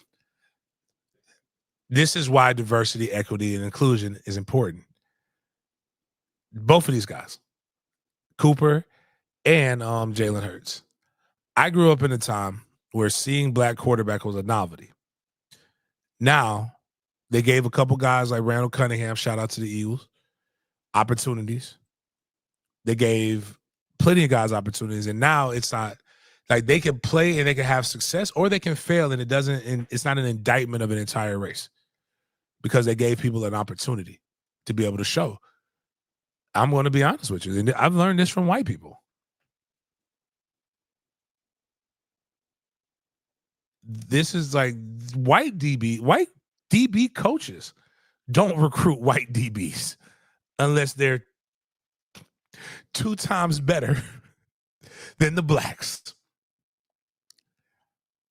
I'm just saying, like, people act like you can pretend all you want to and act like there aren't stereotypes or there aren't barriers that people have to break. But sports shows you that, because, like, again, but if it was a realistic playing field, this is what happens. And now what's about to happen right now? There's a white kid right now in Ponte Vedra saying, I'm going to be Cooper DeJean. They're going to wear the stankest number in football. Look at him. 33. How many DBs you ever seen wear the number 33? They didn't even give him the respect to give him a good jersey number, like a cool one. That boy went out there, balled out, made plays. And you know what he didn't do? He went out there and started juking and started doing all the cool stuff that black kids do. More than likely. He celebrated with his brothers, man. Like, again, but the sports offers us an opportunity that sometimes we don't really give each other in real life. And the minute that y'all stop fucking playing and acting like that shit ain't the truth, the minute y'all stop playing and acting like it's not the fucking truth, is the minute we'll actually have some progress in the country. Sports at times is a microcosm of society, but not enough. If everything was truly equal, it would be like this. But I think that's actually the fear, is that some of you guys are in professions that if people really did get the true opportunities, you wouldn't be in their field. And instead of being a bitch, get better. Don't bitch, get better. Shout out to my pilgrim. That's a cold ass pilgrim. I'm gonna say he's a DEI hire because that's the trend and that's the facts. But the truth of the matter is, I said he was a cold ass pilgrim when I seen him at the combine. He's a cold ass pilgrim right now. And shout out to him for doing it on the biggest stage. Yeah, man. Happy birthday, too, man. What a way to celebrate your birthday. So we got some more stats to run through. So Nick Sirianni of the Eagles is the first head coach in NFL history to beat a coach 20-plus years older than him to win the championship. Head coaches had been 0-8 all time when facing coaches 20-plus years older in title games. And this is Super Bowls or the pre-Super Bowl era, NFL or AFL title games. Now, speaking of records, man, the Chiefs had a long, long season, and it ended in a way they wish it would not have ended. So over the last 39 NFL seasons, 7 teams have won 15-plus games in a regular season. Not one of them won the Super Bowl that season. So those 7 teams are 1998 Vikings, 04 Steelers, 07 Patriots, 2011 Packers, 2015 Panthers, 2024 Chiefs, and the 2024 Lions. So, just to reiterate, the pressure brought by the Eagles defense was nothing short of spectacular. And the Eagles did not blitz once across 42 dropbacks in Super Bowl LIX. Damn. Just the fourth defense to not blitz in the game in just the fourth defense to not blitz in a game. So relying on their front four, the Eagles generated 16 pressures and sacked Mahomes 6 times, his most in a game in his career. Yeah, just to reiterate off of that, the Eagles generate pressure rate of 38.1% in the Super Bowl blowout without blitzing one time. So the defense was going off, man. This stat right here is I don't even know how you can get this on with the Chiefs O line, but the Eagles D line was nothing short of fantastic. So James, what did you see from the Eagles defense and more specifically their defensive line during this game? Violence. You got Jalen Carter. You had why can't I think of the big bitch's name? The nose. Anyway, not Josh Sweat. I was coming to him too, but you got Carter Sweat, and you had the other guy from Georgia, Jordan Davis. I mean, it just shows again. Think about So the fucked up part about all of this, right, is we sit back and we're going to judge Patrick Mahomes for this loss, right? I'm going to say it was a thorough ass whipping. The only way you can win against teams like this is when you do focus on the D line. And I think about teams that don't have like the offenses that are like generational talents that are going to go down, that beat the juggernauts, right? And you go back to the New York Giants, the 2 Super Bowls that they had under Coughlin. They were 4 deep at defensive end. They had good D tackles too, but third down situations, they were able to put 4 D ends across the board because they had two of the D ends, one of them being straight hand at that point, were really big enough to be what you would consider a 3 technique at that time. They put them on the inside and put their faster guys on the edge, and they're just playing a party in the backfield. And I think that's kind of what you saw a little bit here in this game. You just saw overwhelming force. I have a shirt. What does it say? When circumstances are unknown, apply pressure and apply brute force and sheer ignorance. That is basically what they did. They just applied brute force and sheer ignorance to the Eagles over and over, over and over and over again, and there was nothing that those guys could do. Big up to FSU alumni. Josh Sweat was the second leading tackler for his team, the Philadelphia Eagles, on their defensive side. He had 6 total tackles, 2 solo tackles, 2.5 sacks, 2 tackles for loss, and 3 QB hits. He had the most QB hits on the team. He was only behind Zach Bond for the total tackles. Zach Bond had 7 total tackles, 3 solo, and he had 1 pass deflected, and 1 QB hit as well. So Josh was doing this thing. I would say like halftime. At halftime, he was easily the Super Bowl MVP. He was balling, had himself a game, but Jalen Hurts did win the award. So shout out to Jalen Hurts on getting this award. And we got to do another quick shout out right here. Black History Month, and Black History was made with this fact right here. So, excuse me right there. Autumn Lockwood is the first Black woman coach to win a Super Bowl. She is the Eagles Associate Performance Coach. So huge shout out to her for making history during Black History Month. Man, keep doing your thing, making your family proud. This is a great thing to see. And yeah, man, just great things. So now we're going to get into some videos.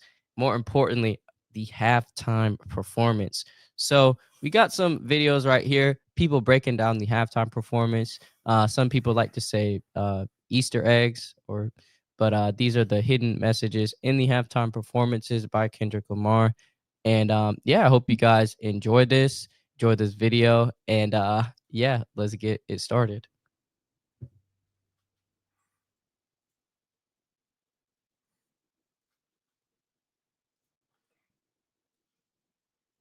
Here's everything you missed about Kendrick Lamar's Super Bowl halftime performance in under 2 minutes, and there's a lot, so let's get into it. Kendrick was wearing a Gloria jacket, which is a reference to his pen, as referenced on GNX. He also had an A on his chain, which could be one of two things, PG Lang's logo, or a small A, a minor A, trying to strike a chord, and is probably... In terms of the actual performance, he started off by playing the Tiramisu, aka the Body for Body snippet, which is an unreleased song that was teased for his GNX album, but he did perform some more lyrics from it that we hadn't heard. Samuel L. Jackson as Uncle Sam was great. He was trying so hard not to curse, and he did a good job. But he also told Kendrick, go to the hits. And that's when Kendrick played Humble and DNA.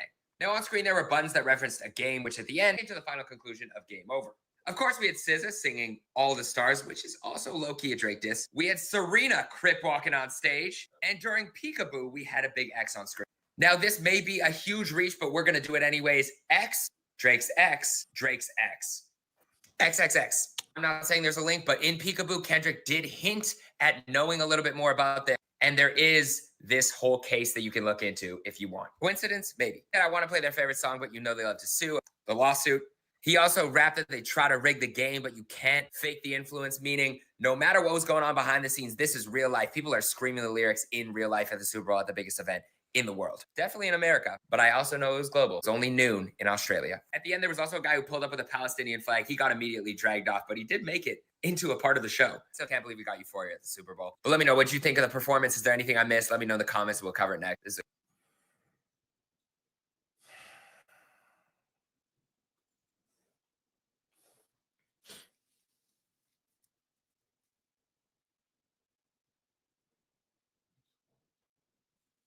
Like, all right. Is that what we do? Everything with Kendrick, right? We always miss the message. Like, all right, here's the mess. Here's the truth, though. Because there were some, I can see some of the parallels. Actually, that guy didn't miss the message. That was the true message that Kendrick Lamar was trying to put in. I'm going to tell you guys the truth. Stop that fake woke revolutionary shit. Kendrick had an opportunity to do that. He did not. That is not what he was there for. You could miss me. Well, you know what that was there for? That was literally a whole montage to diss Drake. All the other shit might have been kind of happening. We tried to, but the message was missed through the petty. It was an opportunity to really be everything that Kendrick Lamar says he is, but he didn't do it. He literally didn't do it because he was so focused on his hatred for that light-skinned, half-Jewish Canadian.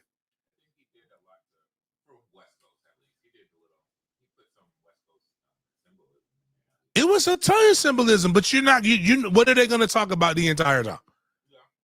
I'm going to be honest with you. He could have accomplished everything that he wanted to by doing the second verse and They Not Like Us. And you would have got all the messages and all the symbolism. Imagine this. You got black people in red, white, and blue with Uncle Sam there doing this. Once upon a time, all my people was in chains. And if you had, that verse had stuff and it would have matched with that. But no, the whole thing was a big opportunity to take a shot at one person. Stop trying to make him Nipsey Hussle. He's not. Did he play on Black and the Berry? No. That would have been an opportunity to get the message. Your biggest Black Power songs, you didn't even fucking play.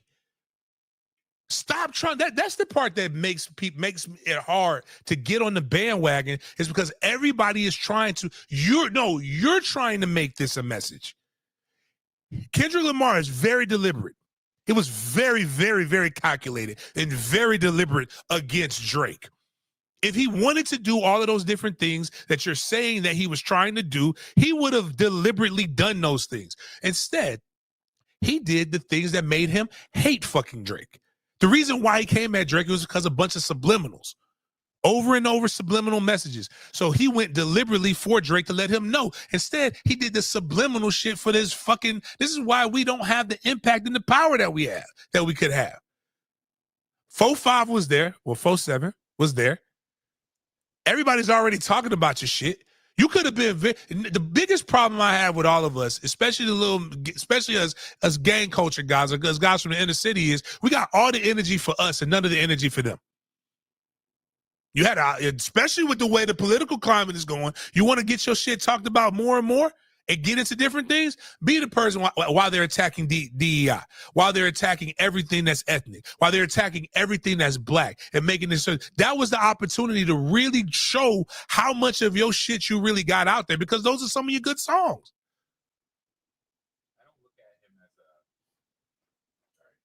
I don't look at him as a black leader, though. I feel like he's more West Coast. If you're looking for like a rapper who's in a black leadership, you're looking for an older, like Killer Mike, or something like that. Which is perfectly fine. I just want people to stop trying to act like he is. Yeah, he's not. It's not Kendrick. It's everybody. It's Kendrick fans. So when you're telling people they missed it, guess what they did not miss? They did not miss the Drake disses. Because that was deliberate and intentional. He was not deliberately and intentional for whatever message that you guys went and got out of it. If the message was missed by so many, guess what that means? The message was fucking missed. Yeah. It's not over. Sometimes I feel like this happens in movies a lot too. Sometimes artists, like even M. Night Shyamalan, you get up your own butt as an artist. So you're making all these subliminals and stuff, and you're missing the actual feeling of the whole thing. That's why I enjoyed seeing the dancers and the other thing, because I felt like that captured more of the feeling without trying to be like over somebody. You're not Lupe Fiasco doesn't go that far over people's heads. Like, come on. It's a lot of smarter rappers that make shit that people get. But again, from an entertainment perspective, if you like Kendrick Lamar, this was it. Now, the problem with people don't realize, here's the real message. Why you do the Super Bowl, because it's not for money. You don't really get paid. You do it so that you can get your music on a platform that other people did not necessarily weren't familiar with, or that's why it's like the career ender for you. So like when Usher did his, what happened was it's a generation of kids, like us old people know who Usher is. The young guys don't necessarily know who Usher is. So now you got a new generation of kids that go back and listen to his old songs. Now you're getting residuals and checks or things that you didn't get before. 50 Cent being in the Super Bowl. Like a lot of people, like these kids don't know. In the club was a movement. Like Dr. Dre, you were able to find out Beats by Dre. A lot of these kids know Beats by Dre, but they don't know Dr. Dre, the icon and influencer over everything that is hip hop. And the fact is,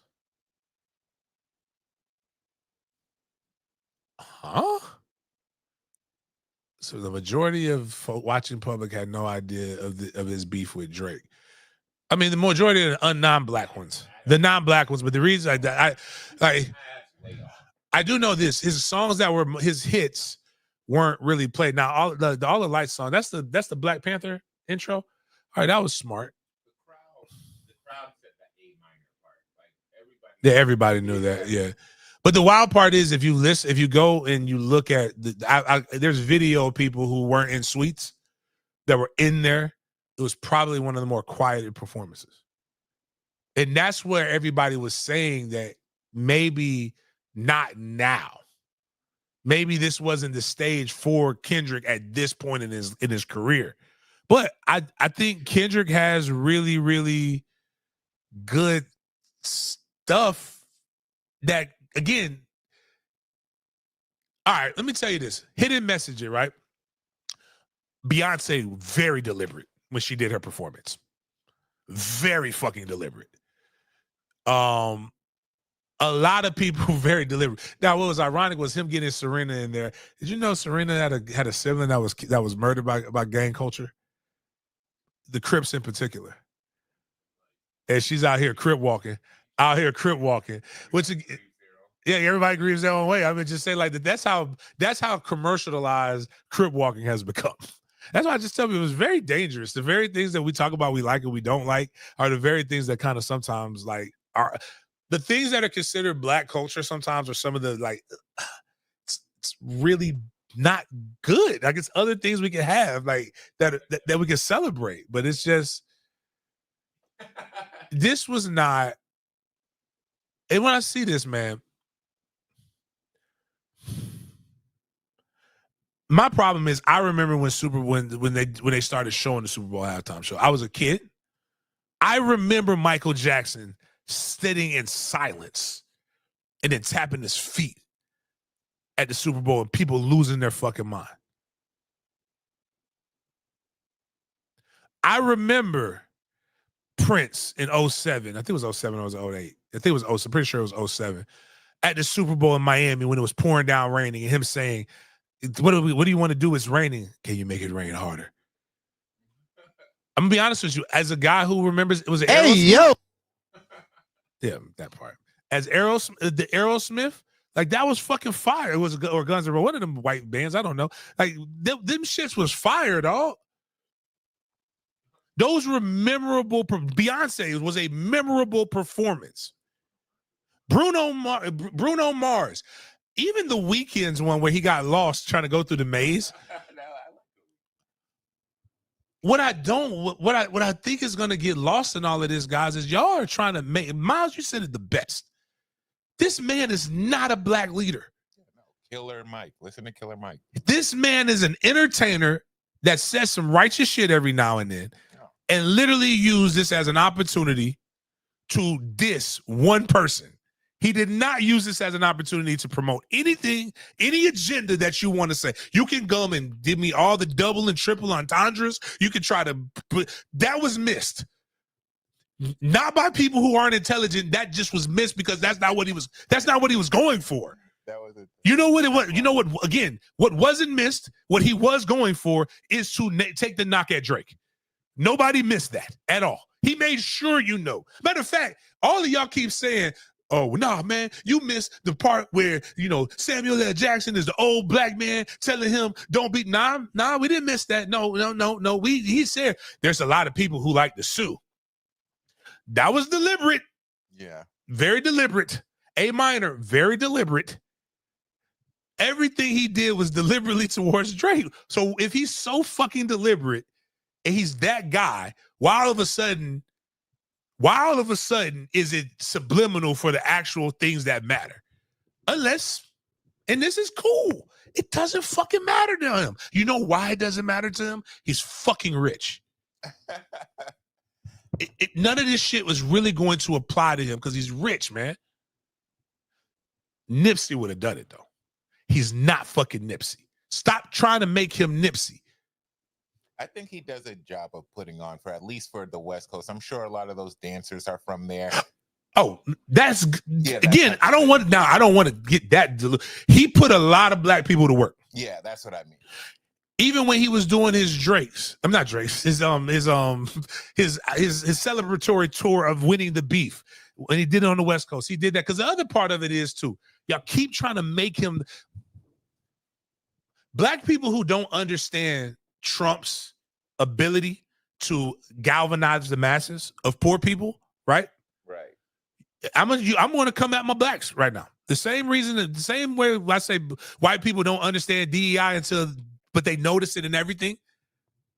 Like one lady put, there's not a white person on that stage. Oh, now you understand diversity, equity, and inclusion. I'm going to do that to you. He's such a person for the culture, right? His concert that he had where they were selling tickets for $500. That's not his base. His base wasn't here at the Super Bowl where it's 5,000 to sit in the damn nosebleeds. His people ain't there.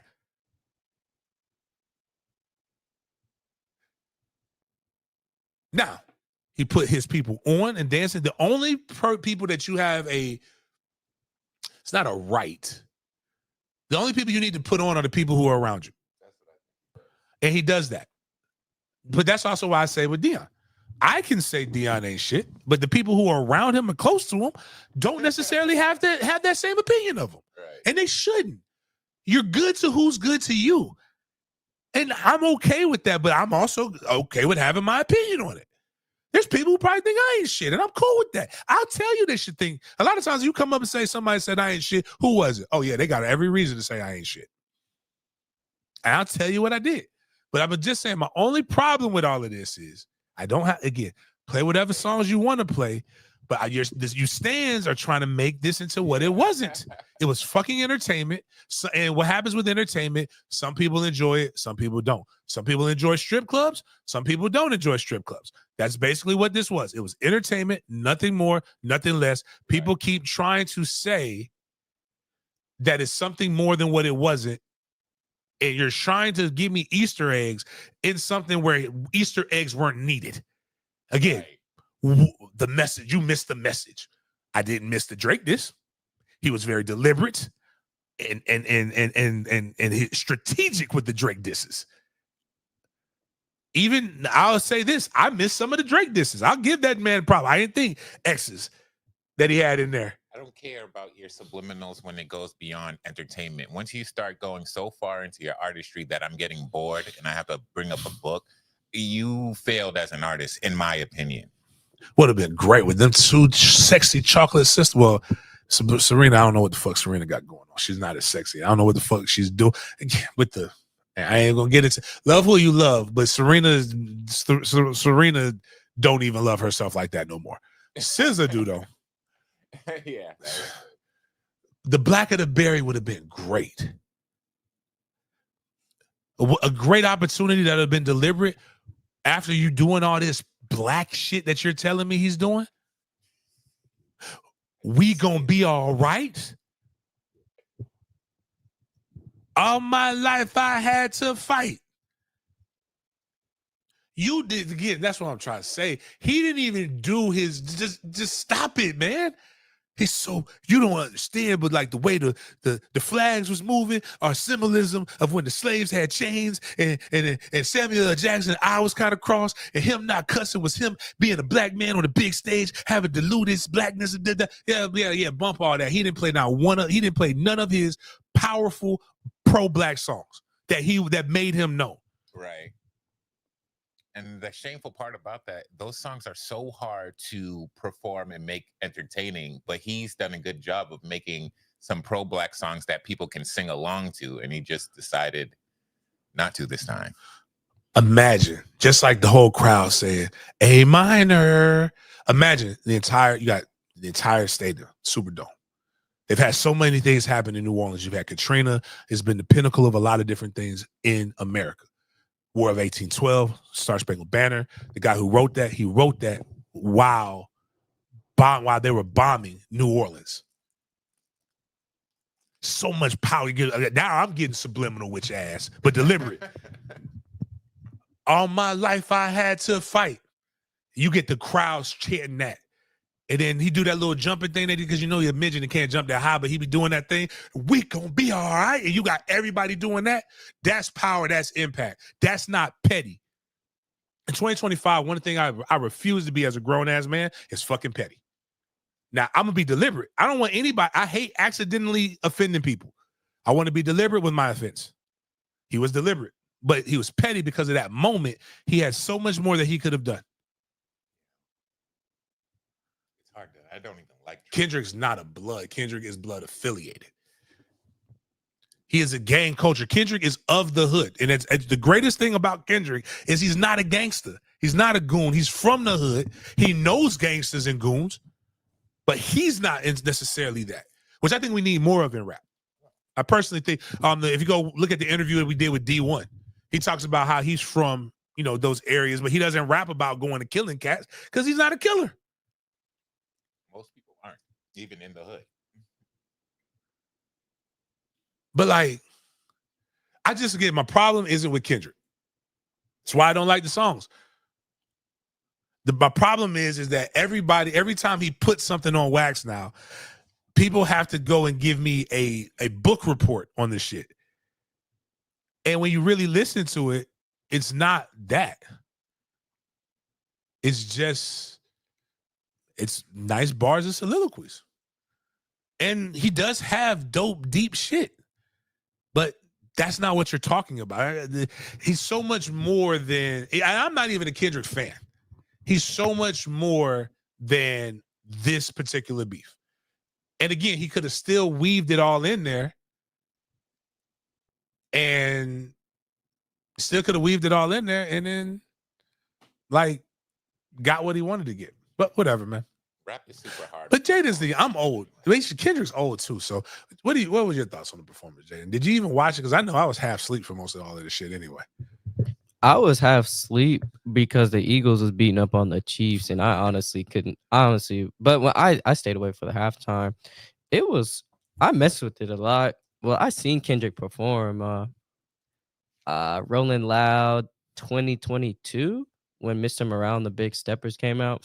So I saw him perform one time, and that was great. Like I gained a lot of respect for him as a performer because like he got no background track. Like he's rapping like the whole time, and he did the same thing with the Super Bowl, which was fire. I like how he had Sam Jackson. It was cool, and it was just crazy seeing him get to the stage because I grew up listening to him and grew up listening to his like mixtapes and just watching him progress. But I liked it a lot. I liked it better than was Usher last year. Yeah, I liked it better than Usher's last year. That's just me, but I liked the song choices he had. Yeah, he did a lot of the GNX stuff, but yeah, his performance was engaging. At first, just at first watching it, it was kind of slow, but then once it started changing camera angles, like started showing the like the gaming, like the PS5 control buttons and game over, like I liked all of it. Like I thought it was dope. But yeah, I like this performance a lot.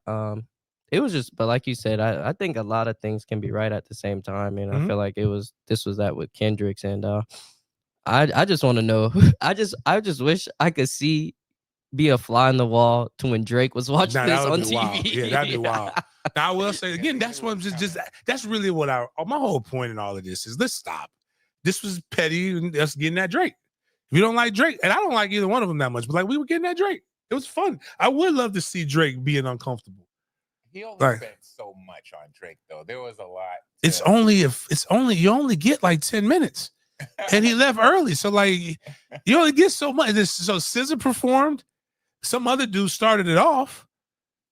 That song was like maybe 20 seconds. I agree with you, but you probably shouldn't have done it at all. But the camera work, the Samuel L. Jackson ate that stuff. That was good. It's hard to perform rap lyrics on stage and be engaging. Like, not everybody wants to hear lyrical stuff. People go to concerts to sing the songs back at you. Right. So that's it's true. hard for that. That's why they had to use the camera angles, the street signs, the dancers. They had to put a lot into it to entertain. Kendrick himself couldn't bring it out because again, the tickets start at $5,000. Yeah. Like the people imagine performing at a concert, right? For people who probably don't listen to rap. Yeah. In particular, your rap. That's why this is a pop culture phenomenon. Right. Exactly. And I mean, it's just it's all of that is very difficult to do. Like again, so the problem again, I think I would probably go back and watch it. I saw somebody posted it in its entirety. I happen to, kind of like some of those songs, but it's a performance. It's an opportunity to really either push you into the next thing. And I just don't, maybe his people got the message. What do you feel the message? What do you feel galvanated by now? Yeah, message. You missed it. What do you feel now from that message? Right. Nothing. The stage was fire and the camera angles was fire, but the message. But I'm saying, like, what? It was you missed the message. Okay, don't tell me the message. I missed it. What are you going to do about them? What was the call to action in the message? That's how you get them. Cool. It was what was the call to action in the message? Or were you just listening? But it's cool. Let's just be for real. Like, I think Jaden's. Yeah. Did you get something out of that? Are you going to? Are we? Is it Black Monday? Are we all not working today? Is that what the message told us to do? Damn, I wish that was the message. It's never that. The message is this, and here's the truth: Drake has never streamed more in his life than this past month, so this beef is not over. If it's all again, if it's subliminal, then y'all keep telling. I'm gonna start saying the stuff that I believe. If it was all subliminal, then deliberately he a punk, because you deliberately went at Drake and you subliminally went at the real problem. Then you a punk.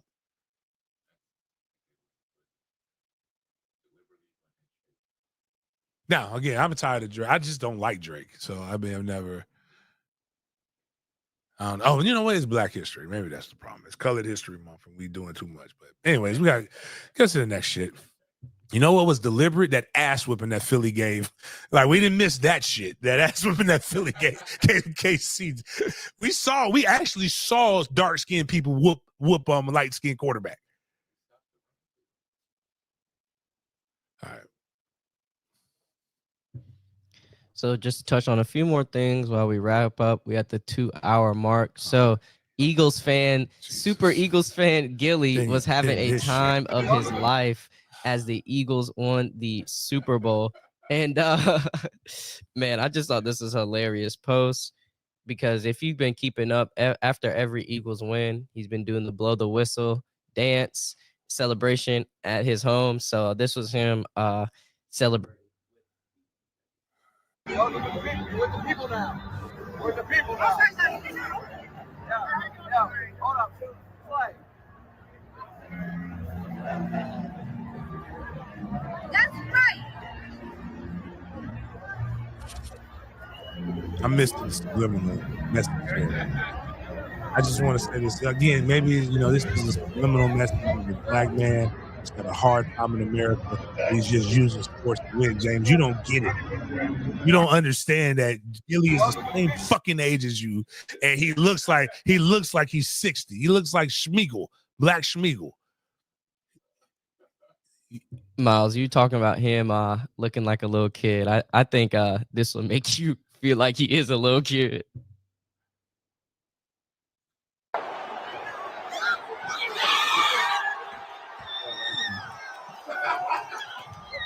Nah, see what you're seeing. Yeah. James, what you're seeing is a petite male being picked up by another male, watching another male grind and doing some stats. That's what you're seeing, James. And what you're not seeing is a subliminal of a black man in America celebrating another black man scoring a touchdown while Trump is in there. And when everything's being attacked, you're not seeing an overgrown fucking. Oh God! I'm trying to be like y'all, man. I just want to be like, this is too much, man.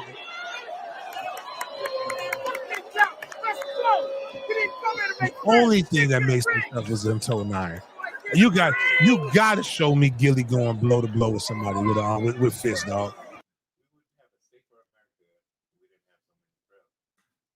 Y'all missing the subliminals, dog. Y'all missing it. Okay. So we are on our Big Games B.S. portion of this show, wrapping things up. We got 3 funny videos to show you all. Taylor Swift was in attendance last night for the game, and she was welcomed with many, many, many boos. So we got this clip of Taylor Swift getting booed on the Jumbotron, and her asking her, her friends what's going on.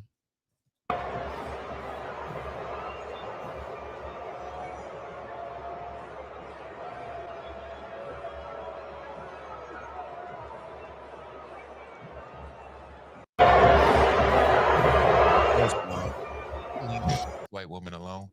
This white woman ain't did nothing besides she didn't did nothing to anybody besides be really, really good, make music for her people. And she didn't ask the cameras to be on it. That's just called marketing. But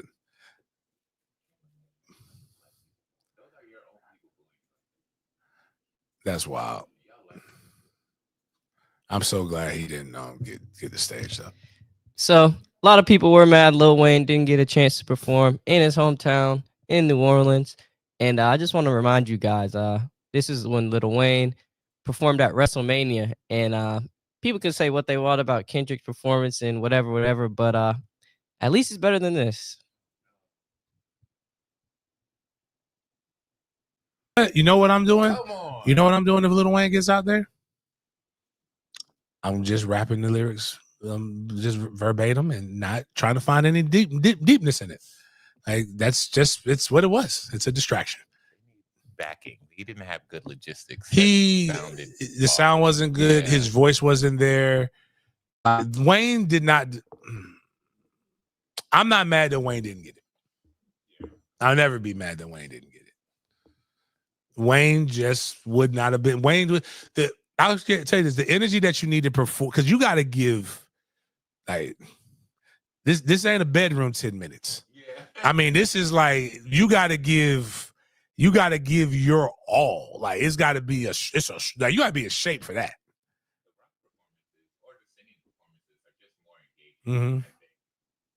Like Dre coming on there with the piano and being like, that takes talent to be. You got to get reps, but you know, like you can't be drugged out doing this shit. You can't look like a gremlin anymore, man. You know, fuck him. That he didn't get this because of his past behavior, so fuck him. Now, Juvenile would have probably been great. Talk about generational. Juvenile needed to do one song. That's it. And you know what? It would have had so many subliminals in it, but the subliminal would have been back that ass up. Every woman would have. They would have. You know how people stormed the field? Oh, imagine that. That would be all the dancers that he needed. Just have it empty, right? And then you hear Cash Money taking over for the 2024 and the 2020 and the 25. And then, girl, you're working, and you just see everybody just storm the stage. It just like, that's all you need. That's all we need. That's what we need in times like this.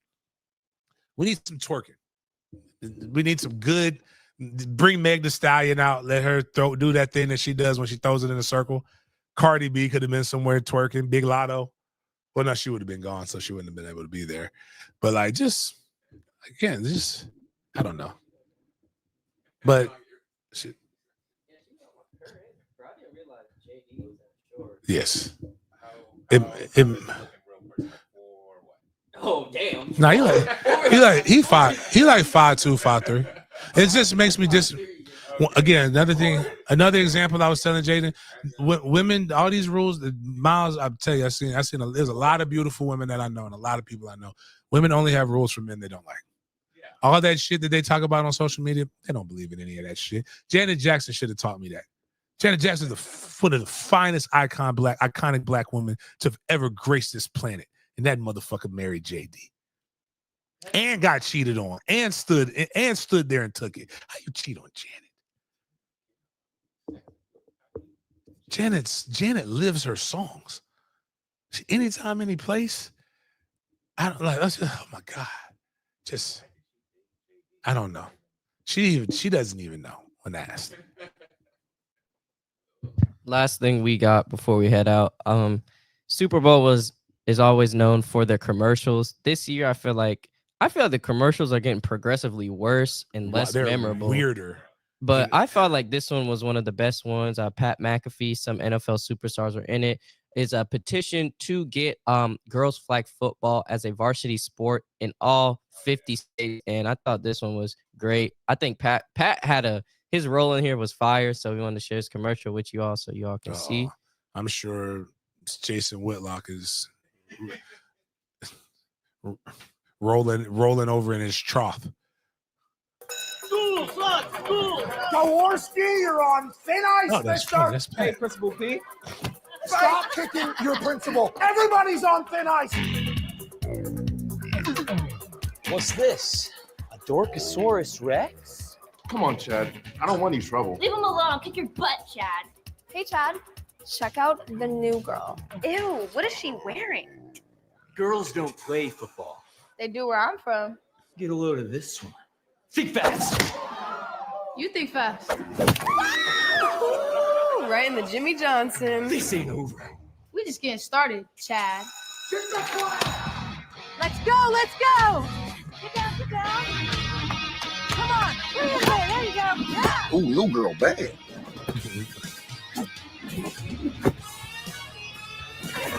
Oh! Enough. Let's settle this once and for all. Your best guy? Girl. Whatever. Versus our best guy. The Brad. Oh, not the Brad. I'm Brad. I can read. The shorts.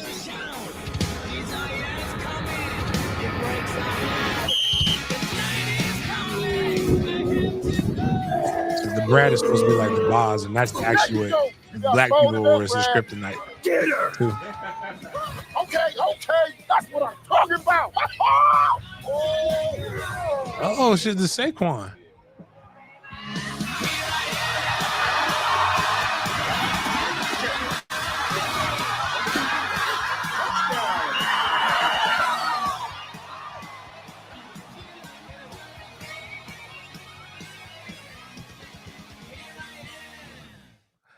That's awesome. There's some old middle-aged white man really mad right now about that commercial and the NFL's woke stance. But nah, I mean, you know why I'm all for it? It's just another opportunity. Like, I see them. I see what they're doing. The more gambling, more money. More money. It's another way to exploit it, dog. As a guy who used to do stuff with the LFL, the Lingerie Football League, like I know where this goes, man. I know where this goes. But that was a good commercial, man. Mm-hmm. It'd be cool, man. But all in all, man, regardless of how you feel about the outcome of the game, we will not have football again for months. It sucks. I mean, they'll have this other shit, like the UFL and all that, blah, blah, blah, blah. That ain't the football we know and love. We can complain. All of those months of complaining while we had it, there's nothing more American than football. Football is the greatest sport that we get a chance to cover and watch. We all love it. And when we have it, we bitch about it. And then when we lose, what are we going to be talking about for the content for this show for the next few months outside of some NFL special events? All we're going to do is cry and complain about, I can't wait till football season comes back. So the biggest thing I can tell you, just like with America, is regardless of the situations, regardless of the outcomes, appreciate what the fuck you have. Enjoy it while you have it, because all you're going to do is bitch about it when it's gone. So I had a great weekend. You can too. Please consider becoming a member. Make sure you subscribe to the channel. Either you're all in or you're all out. And I appreciate you guys for chopping up with me. We'll see you guys next